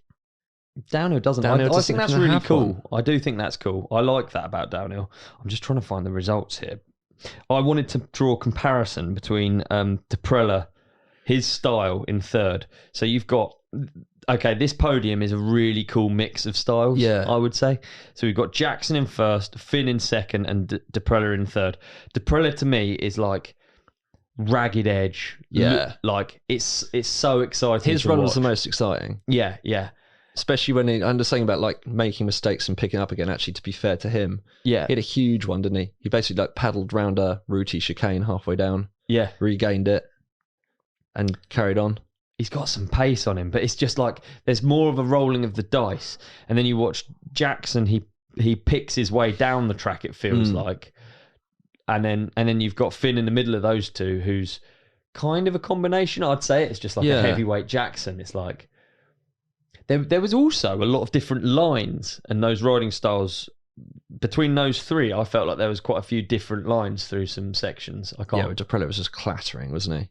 Yeah. Well, I don't know. I don't know. Controlled clattering. Yeah.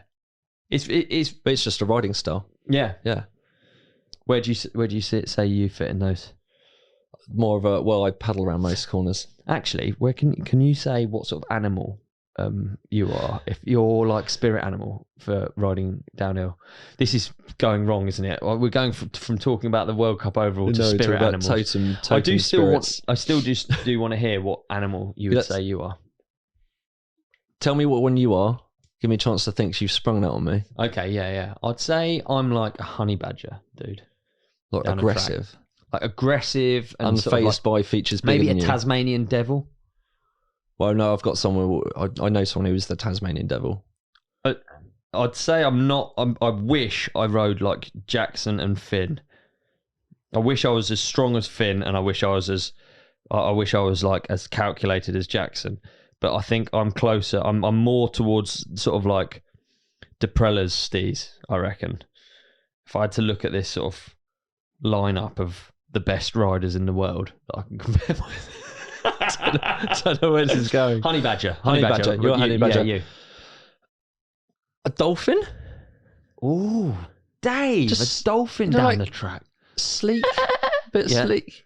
Nice. Slippery. I'd like to think like slippery. Like a slippery dolphin. Woo! Okay. Just slippery down the track. I like that. Yeah, just I like composed. that. I'd like to be more stylish. But I think dolphins just very efficient. Dolphins have style. I think dolphins have style. Efficient. I'm going to go with efficient. Efficient. Okay. Composed good. Until it all goes wrong. There you go. Right. What else do we have to comment on? I'm just going through the list now of Greg Williamson. De Prella's eyes on the finish. Whoa, dude. Yeah, that was something, wasn't it? Yeah, that's like the that's a perfect summary of his run. That's what your eyes go like after a run like that. Yeah, that's a good subject. Yeah. Who else had a standout one? We're going to address. What happened to Bernard in the semi? He crashed out, didn't he? He crashed his peak off. Yeah. But he was protected. This is where I get a bit lost with all of it. It's too much to mention. Maybe it's because I didn't pay attention. But yeah, if you go back even one layer, you've got if you mention Bernard having a crash, you've got to mention Laurie having a crash, and you've got to mention. I don't know if I find it quite. That's where there was something really simple about not having the semis that just made sense. It's also just like focused on the one thing. Yeah, like the F1 sprint race. Sometimes I feel like it's cool. But it just sometimes is like, oh, what are we doing? F1's like, it's like completely different, isn't it? It's like having that sprint race is like when are we going to introduce sort of like a ping pong, like a Le Mans style start, and then we do ping pong at the end or something, or arm wrestles. That should do like a mass descender. Maybe that's the way to make it fair. Then the weather won't affect it. Just a mass start. That is true. Right, should we go to the overall standings of the men? Because I feel like I think you should cover overalls from now on. I feel like I'm covering overalls. Let myself down there. Yeah, actually, yeah. It was one thing that did irritate me on the. I'm really trying. I'm desperately trying not to join in on the comments on the broadcast because it's completely irrelevant what we say about the broadcast. Yeah. But I know where you're going with this. Yeah, I was just frustrated. They were like awarding Jackson with the overall, and it feels like an important piece of information. Like, well, I feel like that jersey may never go back to anyone else now. In it, so I think that might have been like quite the crowning, like a pinnacle turning point of downhill. And, it does feel that way. And it happened behind Grass's head. Rookie year. While they were talking about their I can't remember what they're office talking about. whip round or whatever it was. Yeah, so we got Jackson moved into the overall position. Jackson was my pick for this race, so I feel like I deserve like a round of applause and a pat on the back, and then like sort of maybe a gift.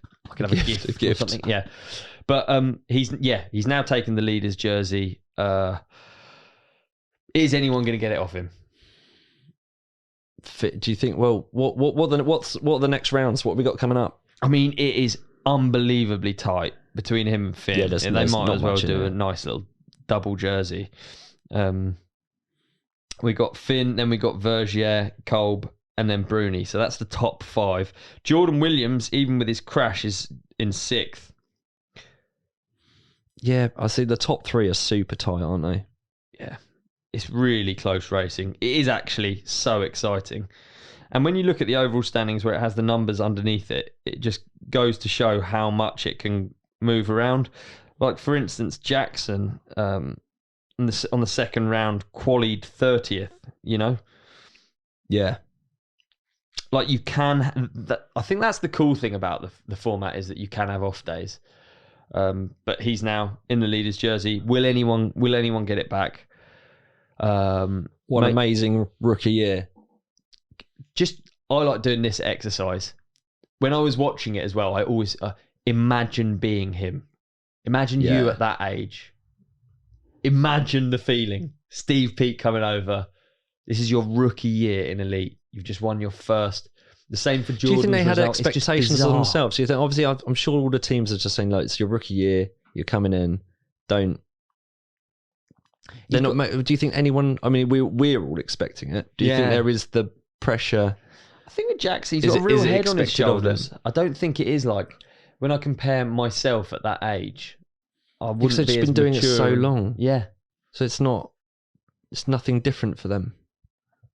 Especially someone like Jackson. He doesn't know any different anyway, does he? No, that's a full life of. Yeah. I mean, he also does double flips. And front flips and tail whips. Is he the chosen one? I think he's the chosen one. He's the chosen one. He's this. I think this is it. I think it's game over. It might well be. That's what I'm saying. Like, that jersey may never come back to anyone. I mean, how long's a downhill career?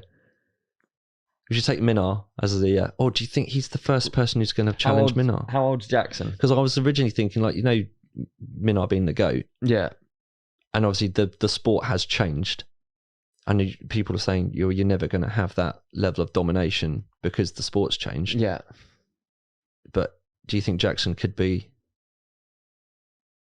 the guy to do it? Let's think about how long Greg's career has been and how many years Jackson has to catch him. To do it. He's got a long time to do it. I mean, poor He's bloke. Got 20 years to do it. Poor bloke's just won his first World Cup and we're like lining him up for however many wins Greg's got. Do you know how many Greg's got? No. We're useless. We are useless. Let's look it up. Look it up. Should we get more? I'll do it now. Yeah, let's do it now. Let's do it now. Because he's got the most. I can't remember when Greg got his first win and what age he would have been. Also, he's massive even when he was young, wasn't he? When he was on Animal Orange and stuff. Yeah. He was on the global, so he's... Oh, hang on. So, he's got 23 career victories. 23. And 4 world championships. It's a lot, isn't it? It is a lot. Poor guy's Jackson's just got his first one, and now we're sort of like, he's got now 22 to go until we're happy. But let's be fair. So Jordan's got one as well, hasn't he? Yeah. We're overlooking Jordan slightly. We are. But I just Jackson, to me, this was going to happen, and I just didn't expect it sort of to happen quite so quickly. And now he's in the leader's jersey, and we're coming into the 4th round. It's exciting. I love racing. It's really good. When's the next round, or where is the next round? Oh my! Andorra is the next round. Andorra. Yeah. Right. Andorra's the next round. We're going to be going into well past. That'll be an exciting one. That'll be a good one. It will. We'll be That's halfway like a through. proper track. Is it the one with the pits miles away again? Probably, yeah. Probably. Yeah. Oh, is it pits at the top? Yeah. Pits at the top, yeah. It was shuttled. Yeah.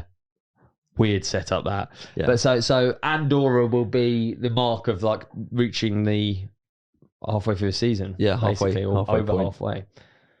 So then we'll know. We'll have enough data. Exciting. And see who comes out of that one, the jersey. Do you think we have another winner? Who knows? Should we do picks? Andorra picks? Dude, I just think Jackson's broken the seal now. I think he has. I'm going to go full. You're just going to be Jackson fanboy. Full Jackson. Yeah. I think I am. I think he is the chosen one. I do. What about you? We're going to have a French. Oh, I'm trying to think who'd be fairly wild on that track. I'm deliberately just trying to think of someone other than Jackson. I kind of agree with you. You're on board. I just want to counteract it, just to keep it interesting. What name would you? Well, I originally liked my first one that came to was Deprella. Yeah. So I wonder if Deprella can. Now he's had a taste. True. Yeah. Because he won the the tester round as well, didn't he? So did he? So he's definitely on a bit more of a form this year. Yeah. And now he's got a podium. And arguably he made a mistake in that, which potentially lost him the race. Yeah, it's true. He knows. I think he would have been second without that, at least. Yeah. So I wonder if he's gonna. And he's a bit of a wild man, clearly. All right. Well, I like it. We've both got picks. We'll be back. You'll be back in the studio for that one. We'll make an effort to watch. Let's try and gather loads of information and try and talk too about much information. Should we try and get too much information and make it really yeah? All right, I'm up for that.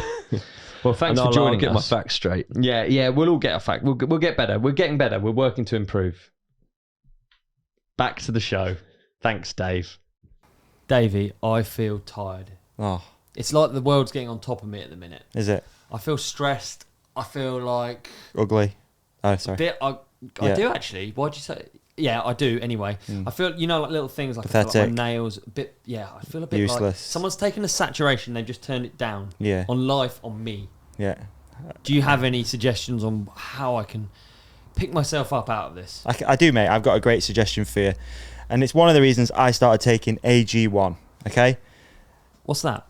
Well, let me tell you a little bit about it, okay? So AG1 is a nutritional drink, okay? It's got 75 different vitamins, minerals, and whole food sourced ingredients. Dude, that must take you so long to make if you have to get 75 different things, pipettes, little bits of powder. Yeah, loads of different things. Like leaves and stuff. How long does that take? That must take forever, but thankfully, AG1 have done all that hard work for you. So all you have to do is just open your tub in the morning, put a scoop in, mix it with water. I like to go 50% water, scoop a little bit more water on top. Okay, yeah. Shake it up. Yeah. Straight down the neck, and you're covered, man. You got all your like vitamins and minerals, whole food sourced ingredients, and it's going to probably alleviate a little bit of that stress, because it's nice to know that you've covered all of your nutritional bases before you head into the day. All right? Like you say, your nails are going to feel a little bit better. Your hair's going to start looking a little bit thicker. It probably can't make you better looking, but you can try. There's no harm. I can try. There's no harm in giving it a shot, mate. Is it better? Is it good for your gut? It's fantastic for your gut. Yeah, that's what I need. Yeah, mine have been. Exactly, mate. That little sicky feeling you feel all the time. Yeah, it's going to start going away. You're not going to feel as anxious. You're not going to feel as nervous. Mate, is there anything that look? I don't want to be that guy. I don't want to be that mate. But you got any sort of like codes or offers? I got something for you, mate. I got a little something for you. Yeah. So if a comprehensive solution is what you need, it is. Yeah. For your supplement routine, then try AG1 and get a free 1 year supply of vitamin D3. That's so good because there's not much sun here and I've got the saturation turned down. That's so good. Exactly. Okay. And then you're going to get 5 free travel packs as well. So when you travel loads. It's a super easy little pack. Rip it off, dump it in some water, give it a shake. Straight down your neck. Where do I go and what do I do? Okay, you're going to go to drinkag1.com/ridecompanion.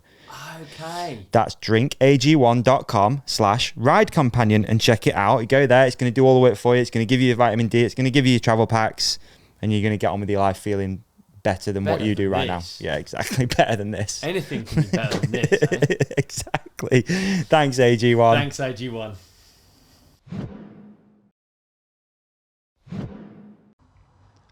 Brilliant coverage, wasn't it? We're really turning into a well-oiled machine. That's really good, wasn't it? Yeah, man. That's great. Well done, guys. I don't know if I was here or not. If I was... God, it's weird, isn't it? Talking about something in the future. Yeah, I like it. We should stick to talking about things in the past. Yes, please. Right. The thing that I wanted to talk about that I followed quite... not closely at all. We just talked about that. I'd be lying if I said I literally looked at YouTube thumbnails. Yeah. Okay. But the submarine. Yeah, man. I didn't know anything about it until we were at that bike park, which we just spoke about, and Deeks was there, and we sat down, we were chatting, and Deeks was like on his phone, and he's like, "Oh, you following?" I'm gonna do the impression. You guys following the fucking submarine story? Yeah, that's what it sounds like. Yeah, and I was like, "What? What are you on about?" But it was didn't know anything about it. I think what it was, why it was like, why it captured so many people, like just the thought of running out of air is. I don't have many sort of like not phobias, but just the thought of being in a small confined space and running out of air, because that was basically the narrative, because that was the hope. That was them trying to think like, oh, they might not be dead basically, which is very sad. It seems like, and again, we were away. I genuinely knew nothing about it, so it happened on the Monday when I flew out. And you were busy doing your thing, dealer thing. Was that when it happened? Yeah, it happened on Monday. So then didn't know anything about it on Tuesday because I don't go on new stuff. Didn't know, I missed that day as well. And then it was Wednesday when we seen Deeks. That's when I found out about it. Yeah. So by that point, it felt like the country, especially in the UK, and probably the nation, probably like the world, were captivated by this story. And it's so weird because you don't know anything about it. Yeah, there's like a countdown timer. It's mad, isn't it? And I think that's what captivates people more than anything, is it? It was like the countdown of, I think it was 90-something hours that these guys had. So it's pretty dark, isn't it? All of it. I mean, at least it was like a group of people that have really lived life. They're all very successful, and which is almost the worst, because why are you going down there? Yeah, but I think also like they have. I'm trying to put a positive spin on it, I guess, aren't I? Yeah. But I think if you're that wealthy, then maybe you have experienced a lot of things, maybe. I don't know. I'm skeptical with this one. It just seems a bit weird, to be honest. Why you would want to go down there? Yeah. But why would you want to go interested? Down there? Rusty ship, bottom of the ocean, and no perspective of it. And I'm sure everyone's had this conversation. Dude, it's easy in hindsight, isn't it?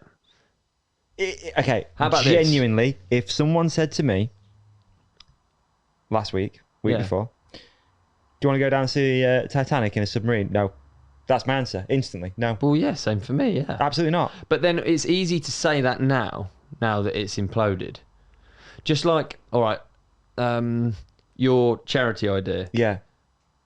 It's easy after someone blows out their knees to then be like, it's a stupid idea. Do you know what I mean? Yeah. No, it is.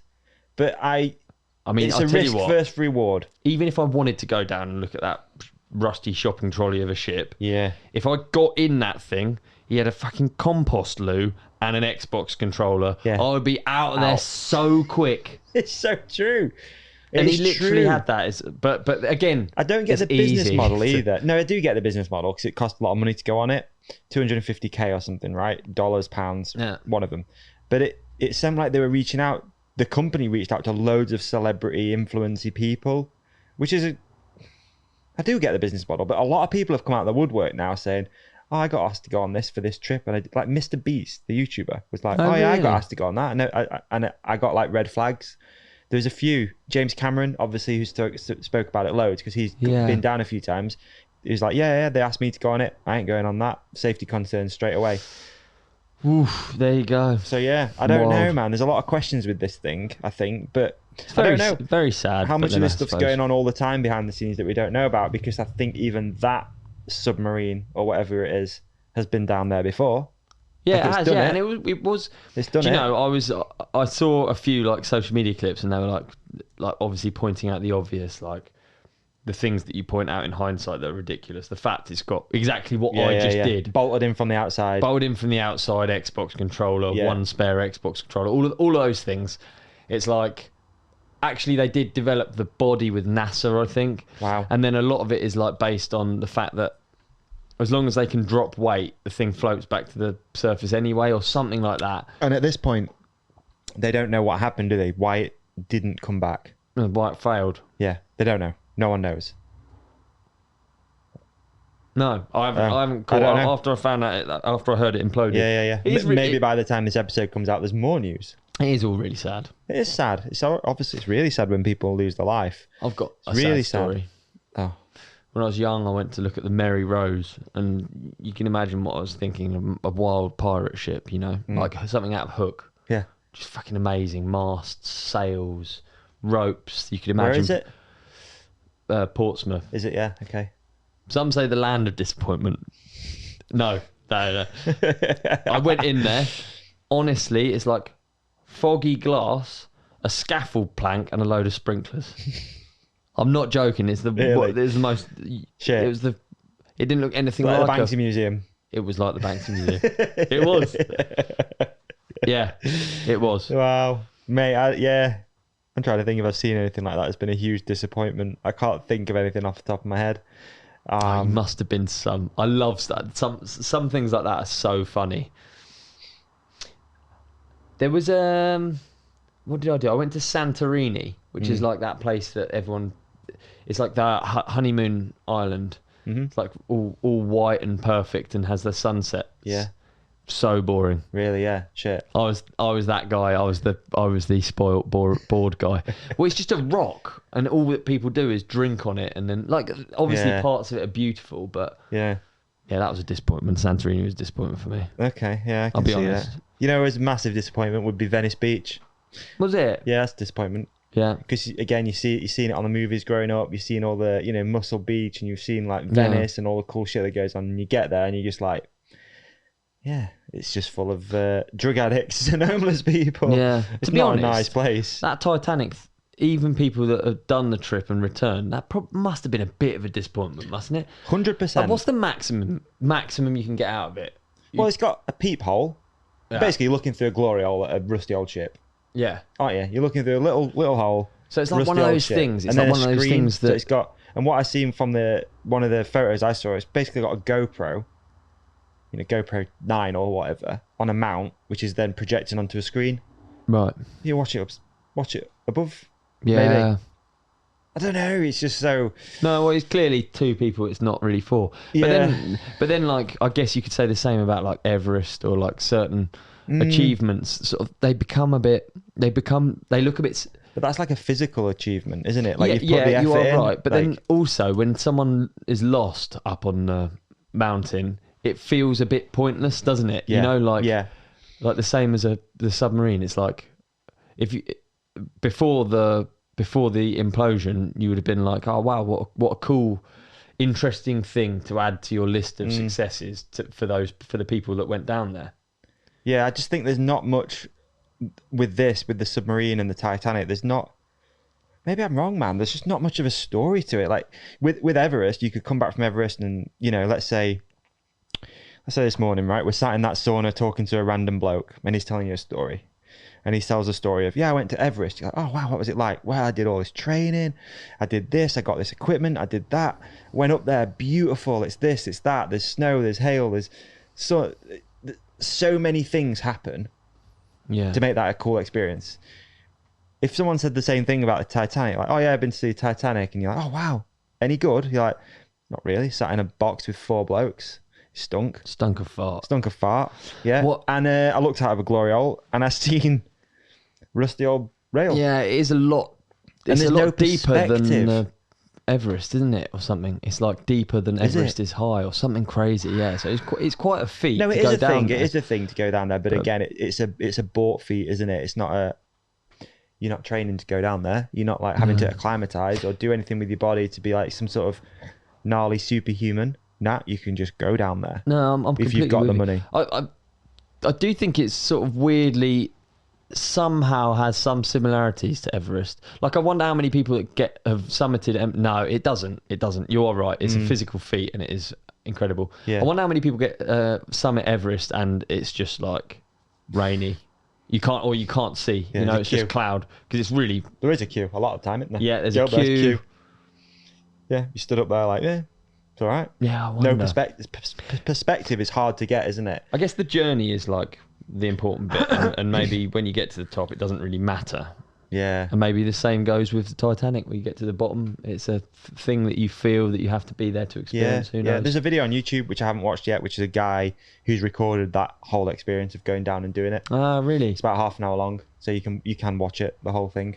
There we go. And if you put the screen real close to your head, it's like you're on it. Innit? Yeah. Yeah, you're right. Yeah, I think that's, I don't know, man. But it's really sad people died, and obviously, hopefully, we're not being insensitive, but I think it's left a lot of people with a lot of questions after this one.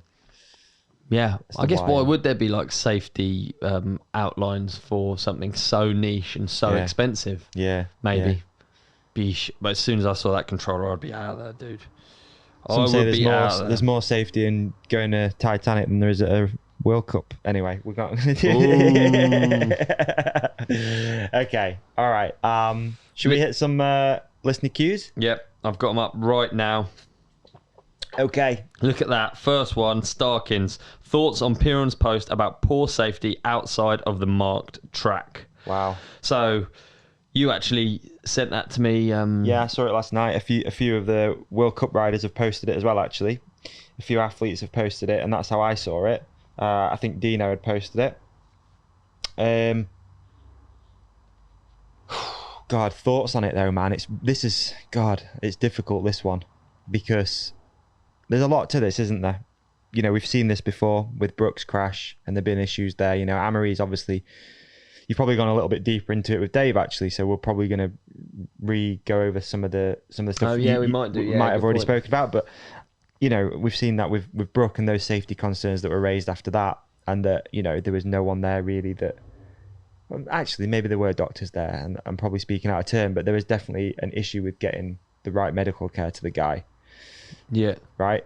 And then safety's always been a huge concern, and it with this one, it's like, where does it? I don't know. Should there be a stump and a rock at the side of the course? Probably not. But, the track literally goes through woods and rocks. So, does this mean it leans more into the bike parky stuff where it's just like a clear opening in the, you know what I mean? And it's not going through stuff like that. It becomes more like, Lenzerheide, bike park again, Leergang, whichever one the last one was.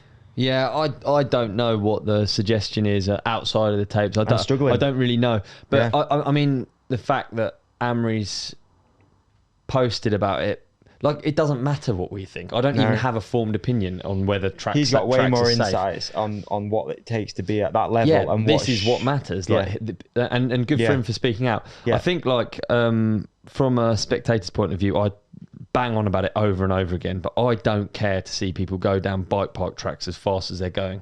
I watch old clips of people racing on 26-inch bikes down tracks that no doubt had a way slower average speed, and the riding is the same, the action is as good. It doesn't need to be like, no, I don't know, it does steer where the sport goes, and if we're just making it into like a bike park sport, which maybe is what it needs to be to make it legal in more places, but that's already the problem has become too complicated. Yeah. But I would say I don't care about watching people go at 40 miles an hour down bike park motorway tracks.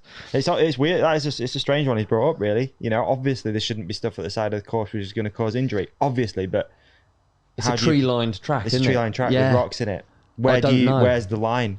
Because then also imagine like you got like a super series and it's got Resi at the side of at the lining the entire track, or it's got like a bowling it's got alley. an inflatable. Yeah. Like the sides go up on a bowling alley. Yeah. And it's inflatable. Then it'd be fast sport. It would be really fast sport. You know, it would. Yeah. I just don't know. I just don't know what's. I guess what it's moving closer towards is like, in downhill skiing terms, it would be like the Super G. Yeah. You've ever watched like the Winter Olympics? Yeah. So like they're basically just opened out turns. I think that's the summary of like a Super G track. So there's the downhill track and then there's slalom. So there's like a little bit more tight. Yeah, and I guess they're almost like turn radiuses. I don't know. Yeah, I don't know what sets them apart. Yeah, I don't know.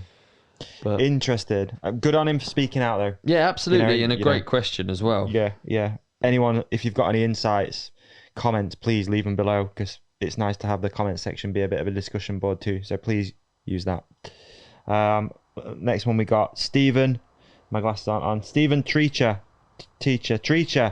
Any tips / advice on overcoming fear / anxiety riding trails again after 12 years off? Trails, do you think he means jump trails? Yeah, I don't know. I don't know what he means. I hope he means jump trails.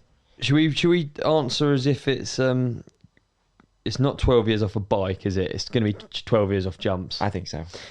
Yeah, I mean, I don't know. I've never had a big period off, and I do completely understand. Even when you have like a bit of time off, yeah, it's the twitchiest bike. It's the hardest one to go back to. It's the twitchiest, the smallest. The features maybe are the most daunting. So I do feel for you after 12 years going back to it, but I'd just say start small, just like you learnt, because it'll all come flooding back, and you'll feel comfortable before you know it. No. True. I did this similar. Really, there you go. You're better for this one. Load of time off dirt jumping, and only got back riding dirt jumps again, and I'm still not really riding them that often. About 2 years ago, after having 6 or 7 off, literally, like you said, dude, start getting comfortable back on one of those bikes that's really twitchy. Yeah. Ride a pump track loads. You know, just get comfortable with like hitting a few gaps, and then obviously just build up from there. There's loads of cool places now in the UK if that's where you are. S4P is probably a good one. It's got a bit of everything. It's got like some tables, and you can work up to some gaps. Yeah. And just go at it, because the fear and anxiety often comes with seeing that gap. And once you get comfortable with doing the distances as tables, you find yourself quite quickly just being quite comfortable with it again. Yeah. But their bikes do feel alien if you've not ridden one for a while. Yeah, 100%. But it does come back quick. They even do to me. Like bikes are quite far. Like if you're riding a 29 e-bike, it's heavy and it's got massive wheels and it's probably really slack compared to a jump bike. Yeah. Like the difference is really big. Yeah. Then you jump on a jump bike, still like, 26, still steep head angle, still tiny. Yeah. Start small, build up, take your time. Sounds good. Has Davi ever tried Cycle Speedway from Lewis? Yeah, I have. Have you? Yeah. What's it like? Dude, yeah, like a lot. I rode Cycle Speedway a lot. So that's pedaling around in a circle. Pedaling around in circles. You don't drift. So no, you don't drift. So it's quite interesting this, because actually what happened was when I was younger. What's that? Just the thought of pedaling around in a circle like that. It's so gnarly. Oh, it's good. It's hard work. Okay. You get strong. Okay. Sorry, I interrupted you. No, it's cool. So where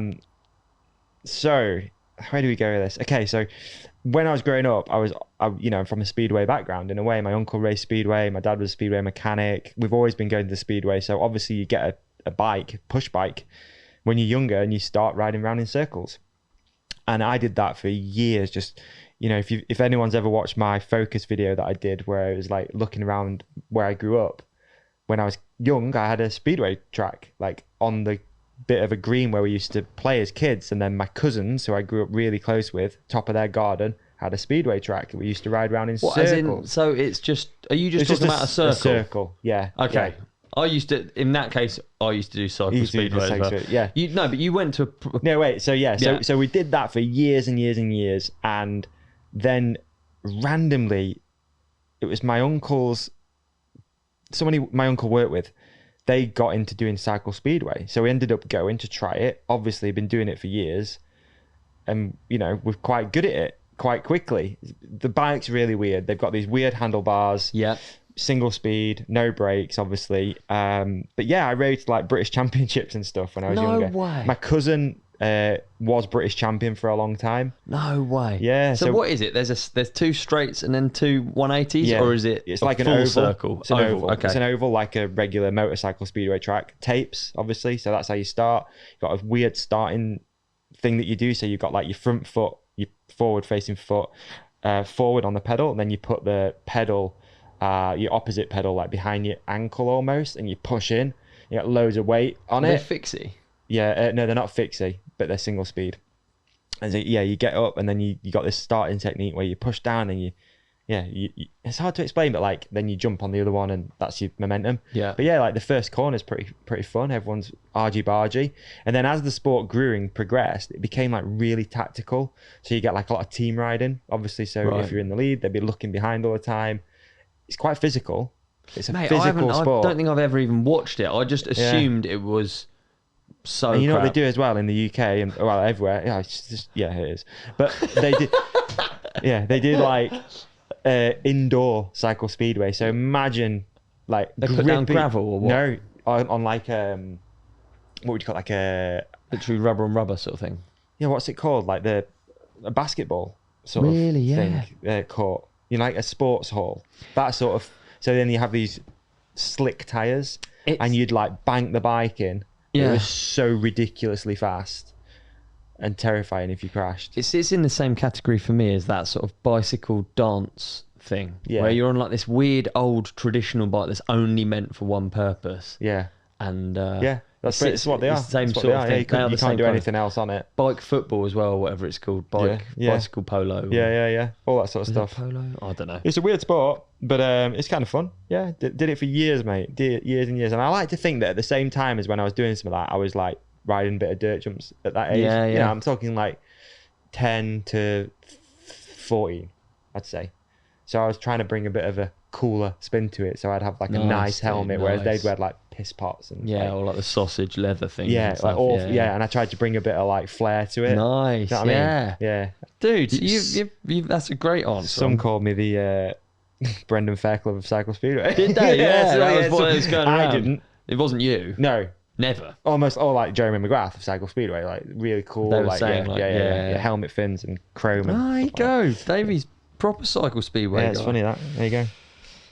Right, what's up next? What items do you share that perhaps you shouldn't? Headphones, nail clippers, toothbrush, etc. That's from T Denver 93. Thanks for the question. Share with your partner? We don't share anything like that together, I guess, do we? Not really. No, I actually can't think of anything. Allen keys is quite a tough one to share, isn't it? Mine seems to go missing quite a lot. Yeah. Yeah, I don't really know what I share. I don't know. Can't think of anything. Let us know in the comments. Do you share, like other people share stuff that you shouldn't? Have you ever just sort of given up and just used the two? Sometimes at the gym, if I use the sauna and then there's the dirty towels bin, and I don't have a towel, I just go for it. Yeah, I just think, whatever. But I could get some sort of like weird skin condition, couldn't I? But yeah, especially in gyms because they use white towels. And people really get in there. Get in there. I'll use a towel like that if it's a loaner towel. Do you disrespect a towel on a loaner? If it's a loaner towel, I'll do the whole. You know full what I mean? Pirate ship. Yeah, I'll get in there, mate. Give it a good clean out. Yeah. You're that guy then, are you? Yeah. I must admit, when I like shower in a gym or a hotel, I use a lot more shower gel. Like I'm some sort of shake, some sort of oil tycoon. Yeah. Just use it. Literally don't care. No. Half a litre, done. Yeah. I do the same thing. That's a horrible part of being a human, isn't it? That you pirate ship on a towel when it's not yours, and that when you get shower gel, you really go at it. If it's at home, I'm like a little bit. Yeah. A pea-sized amount should do. It's like no froth. Like I dread to think if I had free toothpaste in a hotel, I would go mental. Just squirting it in like cream. Yeah. I would. Yeah. I don't know about sharing. The towel example is the only one I've really got. I feel like our producer Dougie might have got something. What do you share, Doug? What do you two share? Anything weird? Naomi's Veruca socks. Not into weird. It's kind of crazy that you share a house with people anyway. I'd like my own space. Would you? Yeah, if you could. You'd have your own house, yeah. Yeah, our next door neighbour recently died and I was like, could live next door. Did you actually suggest it seriously? Yeah, it didn't go down well. Well, I was joking, but... Joking. Yeah. Do you reckon that's how people do it when they get those wild fetishes? They're like, oh, imagine if you pooed on me. Do you know what I mean? How do they bridge the subject, first of all? It's got to come up somehow, like the hasn't weirdest fetishes. People have some weird ones. Yeah, they do, man. They do. Yeah, I don't know how that comes up. You'd be like... How do you bring it into conversation? You're blowing a balloon up and you're just like, you ever considered wearing one of these balloons? Do you think you'd maybe like it? No? Okay. We'll come. No, yeah, nothing. okay, I'll just carry on blowing the balloons up. Yeah, I don't know, man. I love the idea of just sitting down on the sofa and just being like, I love feet. You know, just like dropping it in there. Yeah. There's a thing I wish someone where women love I don't really wish it. serial killers. Oh, yeah. In there, there's a thing, and it's like, how does that come up? Yeah. Like, ever considered I think a lot of that is someone? because of... I think that is because they can never actually be with them.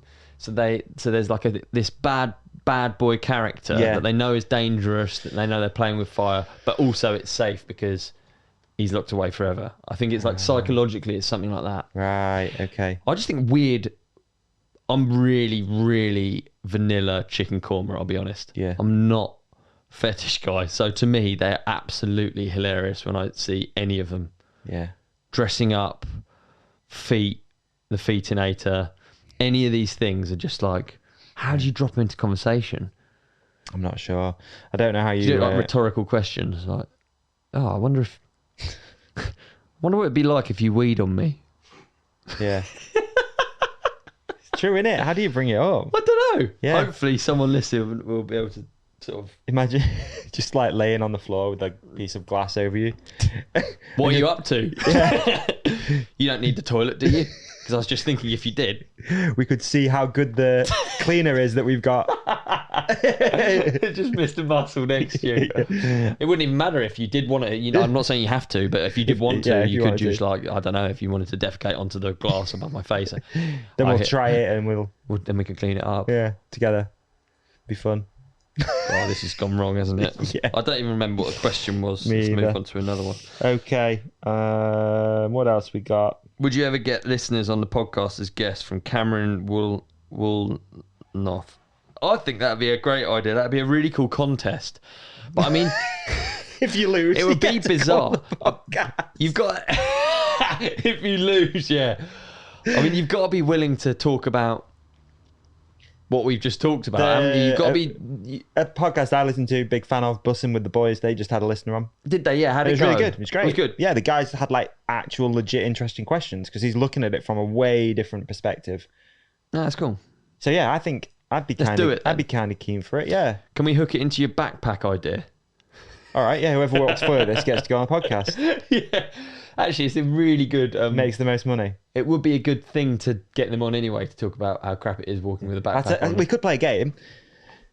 Whoever puts the most money in PayPal comes on the podcast. Done. This is turning into like a pyramid scheme cult. Can we actually take that out of the podcast? We could do it with merch. We'll do the next merch drop. We'll do like someone will win to come on the podcast. Yeah, That'd good idea. That's a really good idea. Yeah. Yeah, that'd be cool. I mean, if they even want to, no. Do you want to come on? Let us know in the comments. Yeah, exactly. Because it's like the question is only, would you ever have someone on? But actually, would anyone want to come on? That'd be fun. Well, it depends. It might not be. Go either way, can't it? It could go either way. And the companionship are lovely people, and no doubt we'd get a great person to come and sit in with us and have a chat. There's a few people I already thinking of that have come to various Christmas rides and stuff like that I think would make a great. Yeah, you are right. We have got some interesting people out there. Yeah, you are quite right. So, okay, we'll do a couple more, shall we? And then we'll look towards wrapping up. Wow, our listeners are really good at. They're really on the ball. There's so many Amory ones and safety comments about World Cup downhill. Straight on it, aren't they? Yeah, really on it. Yeah. What else we got? I've got one here, and it's been partly answered by Daryl on the last episode from which is interesting. How big is the challenge of getting back to a full power mindset after a leg break? So that's handy, because on last week's show, that the answer would have been right there. Yeah, hopefully you enjoyed that episode. Yeah. If you've not watched it already, go back. All right, this is a great one we'll end on. Simon can't see. I'm working in Taiwan and it's roasting. What's your favourite temperature? I guess Ollie's is 23 degrees Celsius. Yeah, that's my favourite, yeah. I'll tell you what, it's felt, I've been uncomfortable. Today's nice and yesterday was nice, but the Germany trip the week before at home was like a bit, I like it. I do like it. I hate the stickiness. It's been really close. It's been really close, as they say. That's something my mum says. Oh, it's a bit close though, isn't it? It's a bit close. It's close. But yeah, it's been uncomfortable for a while. But I think my optimum temperature is around, I'm going to say 26. All right. I like 26. 26 is a vibe. 26.5. It's nice. It's getting up there. I don't need it to be hot. I don't want it to be cold, but I don't need it to be hot.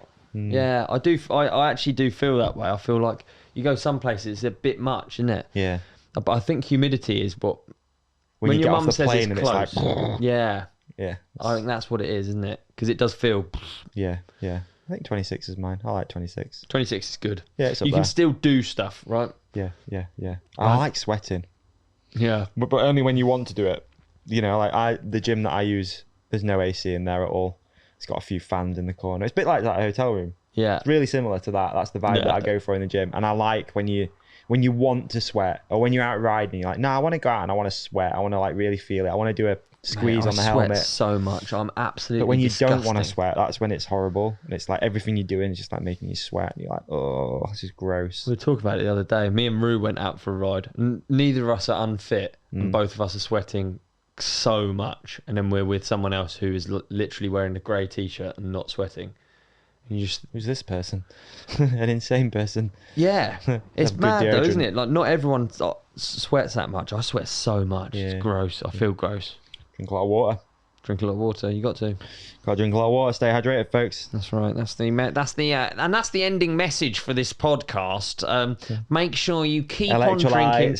Yeah. So we've covered safety, fetishes, submarines, and hydration at the end there. So I'm really pleased that we've covered all of those things. And thank you so much for listening to the Val Di Sole World Cup episode. It's been fantastic. It's been great. Thanks, been the best. Shall we? Are we ending on that? Peace and love. Like and subscribe. Dude, I know I say this every time, but that was honestly one of the best episodes. So good. Wasn't it? Mate, no doubt people have watched this, they've enjoyed it, and they want to hang out with us more. So here's a few options, right? You can watch another clip. That's above, isn't it? Yeah. You can watch another clip. That's over there. Subscribe. Behind me. Or go to the comment section and maybe come on holiday with us. Dude, of course, they can come on holiday. We're going away to Mexico for 8 days riding to Oaxaca this Christmas. Click the link in the description. Yeah, we want to go with you. See you there. That was good.